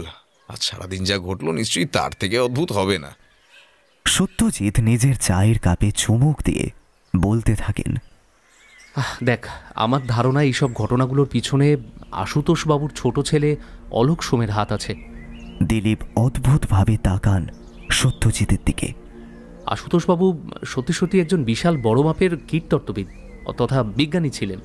তিনি নিজের গবেষণার মাধ্যমে একটা যুগান্তকারী কাজ করে ফেলেন। পোকামাকড়দের সাথেও যে মোর্স কোডে কথা বলা যায়, তাদেরকে পোষ মানিয়ে নিজের কাজ করানো যেতে পারে, সেটা তিনি হাতে কলমে করেও ফেলেছিলেন। আর বাবার সমস্ত গবেষণায় সাহায্য করতেন অলোক সোম। কিন্তু এইসবের মধ্যে ওর পরিবারের সাথে একটা মারাত্মক ট্র্যাজেডি ঘটে যায়। কিছু বড়লোক বাপের বিগড়ে যাওয়া ছেলেদের জন্য সোম পরিবারের বড় ছেলে অর্ণব সোমের মৃত্যু ঘটে। অনেক থানা পুলিশ করেও কোনো লাভ হয় না। প্রভাবশালী ব্যক্তিদের প্রভাবে কেসটা ধামাচাপা পড়ে যায় আর কি। আর আশুতোষ আর অলোকবাবু নিশ্চয়ই হাল ছাড়েননি। ওরা নিজেদের সাধ্যমতো লড়াই চালিয়ে যাচ্ছিলেন। কিন্তু পুলিশ কমিশনার সুব্রত ঠাকুর বাপ ছেলেকে শায়েস্তা করার জন্য নিজের পোষা গুন্ডা পাঠান। হয়তো সোমদের ভয় দেখিয়ে কেস তুলে নেওয়ার জন্য ব্যবস্থা করেছিলেন সুব্রত, কিন্তু পুরো ব্যাপারটা অন্যদিকে টার্ন নিল। গুন্ডাদের সঙ্গে ধস্তাধস্তিতে ছাদ থেকে পড়ে গিয়ে অলোকবাবু কোমায় চলে গেলেন। আশুতোষবাবুর নাতির মুখ চেয়ে কেস তুলে নিলেন, কিন্তু প্রবল আত্মগ্লানি আর হতাশায় ঘটনার 1 বছরের মধ্যে হার্ট অ্যাটাকে মৃত্যু হলো তার। এই অবধি সব ঠিকই আছে, তুই যা বললি আমিও নিজের মনে তাই এরকমই কিছু একটা ভেবেছি। আচ্ছা, এবার আমার থিওরিটা শোন। বল। সত্যজিৎ বাবু চাই আবার একটা চুমুক দিয়ে বলতে শুরু করেন, দেখ, অলোকবাবু আজ দীর্ঘ 5 থেকে 6 বছর কোমায় আছেন। মানুষের মস্তিষ্ক থেকে সাধারণত alpha, beta, theta, gamma, delta নানা রকমের ওয়েভ জেনারেট হয়। কিন্তু এমন বহু ক্ষেত্র দেখা গেছে যে কোমায় থাকা ব্যক্তির ব্রেন অ্যাক্টিভিটি একজন নর্মাল মানুষের থেকেও বহুগুণ বেশি। তার মস্তিষ্ক থেকে বেশি সংখ্যক ডেল্টা ওয়েভ জেনারেট হচ্ছে। হয়তো অলোকবাবু এতদিন পর কোনোভাবে, কোনোভাবে নিজের মস্তিষ্ক দ্বারা কীটপতঙ্গের সাহায্যে যোগাযোগ স্থাপন করতে সক্ষম হয়েছেন। ভাইপোর সাথে হয়তো এইভাবেই এই কীটপতঙ্গ নিয়ে আজকের মতো কমিউনিকেট করে গেছেন। ওনার অবচেতন মনে নিজেদের অবস্থার জন্য রাগ তো ছিলই, আর সেখান থেকে জন্ম নিল প্রতিহিংসা। ভাইপোর সাথে মিলে এইভাবে পোকামাকড়দের ট্রেনিং দিলেন উনি। ওরাই সোমদের হয়ে প্রতিশোধ নিল। তুই দেখলি না আজ যে কিভাবে সোমদের বিপদ বুঝে এই রাজ্যে যত পোকা ছিল সব একজোট হয়ে বেরিয়ে এলো, কিভাবে সবাই একজোট হয়ে বাপ ছেলের 12টা বাজিয়ে দিল। দিলীপ এতক্ষণ চুপ করে সত্যজিতের কথা শুনছিলেন। এবার অন্যদিকে মুখ করে কিছু একটা ভাবতে লাগলেন। কিরে, কিছু বলবি না তুই? আমার মাথাতেও একটা থিওরি ঘুরছিল, তুই যদি চাস তাহলে আমি বলতে পারি। তুইও একটা থিওরি দাঁড় করিয়েছিস? আচ্ছা বল, তোর থিওরিটা শুনি একটু, বল বল। দিলীপ বাবু চায়ের শেষ চুমুক দিয়ে বলতে থাকেন, আমার থিওরি একটা বাচ্চা ছেলেকে নিয়ে। তার মা সেই ছোটবেলায় মারা গেছে। তার বাবাই স্নেহ, মায়া, মমতা দিয়ে তাকে বড় করে তুলেছিল। সেই বাবাও একদিন চিরকালের মতন তাকে ছেড়ে চলে গেল। কেন, কিভাবে, সে কিছুই জানে না, তাকে জানতে দেওয়া হয় না। বাড়িতে দাদু, ঠাকুমা, কাকা দিন রাত কিসব আলোচনা করে। বাড়িতে অনেক ধরনের লোক আসে, কিন্তু সে কিছুই জানতে পারে না। সব কিছু তার কাছ থেকে লুকিয়ে রাখা হয়। ঠিক এমনই এক সময় তার কাকাইয়ের সঙ্গে আরও একটা মারাত্মক দুর্ঘটনা ঘটে। যে কাকাই এতদিন বাবার অবর্তমানে তাকে বাবার মতন আগলে রাখত, সে কাকাই আজ বিছানায় মরার মতন শুয়ে। তার সঙ্গে কথা বলছে না, তার সঙ্গে খেলছে না। কি হলো কাকাইয়ের? দাদু ঠাকুমাকে জিজ্ঞেস করে কোনো উত্তর পায় না সে। এর কিছুদিনের মধ্যে দাদুও মারা যায়। যে মানুষগুলোকে ঘিরে ওর শৈশব ধীরে ধীরে গড়ে উঠেছিল, সেই মানুষগুলো সবাই একে একে ওকে একলা করে চলে যায়। কাউকে নিজের মনের কষ্ট বোঝাতে পারে না সে। একদিন ঘটনাচক্রে সব সত্যি তার সামনে চলে আসে। রাগে, দুঃখে, ক্ষোভে সে প্রায় উন্মাদ হয়ে পড়ে।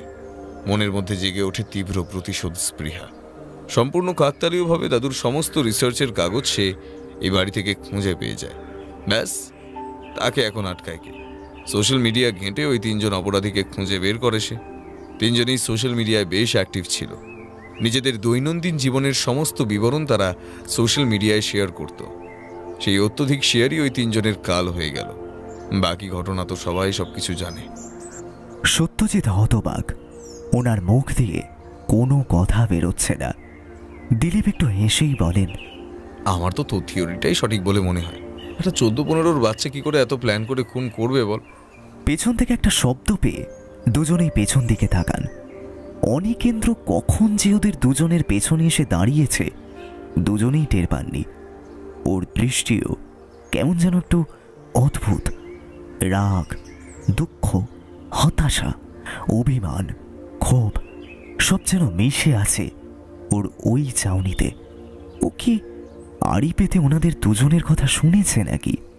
দিলীপ এগিয়ে এসে ওর মাথায় হাত রাখেন। ভালো থেকো, মন দিয়ে পড়াশোনা করো, আর ঠাকুরমার খেয়াল রেখো। অনিকেন্দ্র চুপ। তারপর কিছুক্ষণ পরে সে বলে, কাকাই আপনাদের সঙ্গে বেশি কথা বলতে বারণ করেছেন। বেশ, তবে একটা কথা তোমাকে বলবো। রাগ, হতাশা, ক্ষোভ এই 3 জনকেই কোনোদিন জিততে দেবে না। তোমার বাবা, তোমার দাদু নিশ্চয়ই তোমাকে নিয়ে অনেক স্বপ্ন দেখেছিলেন। তুমি যদি বিপথে যাও, সবচেয়ে বেশি কষ্ট ওনাদেরই হবে। অনিকেন্দ্র কিছু বলে না, শুধু মাথা নিচু করে থাকে। আমরা আজ আসি, তোমার ঠাকুমাকে আমার প্রণাম জানাবে, কেমন? দিলীপ আর সত্যজিৎ গাড়িতে ওঠেন। অনিকেন্দ্র একাই ওনাদের দুজনকে বিদায় জানায়। তখনও ওর মাথার ওপর ঘুরঘুর করছিল সেই ভীমরুলটা। নিজের কথা রেখেছেন দিলীপ। ডিউটিতে ফিরে চয়ন ঠাকুর সহ বাকি 2 জনের নামে অনিচ্ছাকৃত খুনের মামলা সহ নানান ধারায় কেস সাজিয়েছিলেন তিনি। যেহেতু বিক্রম আর পলাশ মারা গেছে, শুধু চয়নকে পুলিশ কাস্টাডিতে রাখা হয়েছে। এই কেস এখন কোর্টে উঠেছে। বিক্রম আর পলাশের মৃত্যুটা অস্বাভাবিক মৃত্যু, দুর্ঘটনার তকমা দিয়ে দিলীপ কুমার প্রধান বন্ধ করে দিয়েছেন। সুব্রত ঠাকুরের বিরুদ্ধেও চার্জ আনার ইচ্ছে ছিল তার, কিন্তু তার শাস্তি ভগবান স্বয়ং নিজের হাতে দিয়েছেন তাকে। বিষাক্ত মাকড়সার কামড়ে তার শরীরের বাঁ দিকটা পুরো প্যারালাইজড হয়ে গেছে। তিনি নিজের থেকে আর হাঁটা চলা করতে পারেন না, কোনো কথা বলতে পারেন না, খাবার খেতে পারেন না। সবসময় একজন নার্স লাগে তার সাহায্য করার জন্য। বিচার আছে, অপরাধ করলে কেউ পালিয়ে পার পায় না। একদিন না একদিন ঠিক ফল তাকে পেতেই হবে।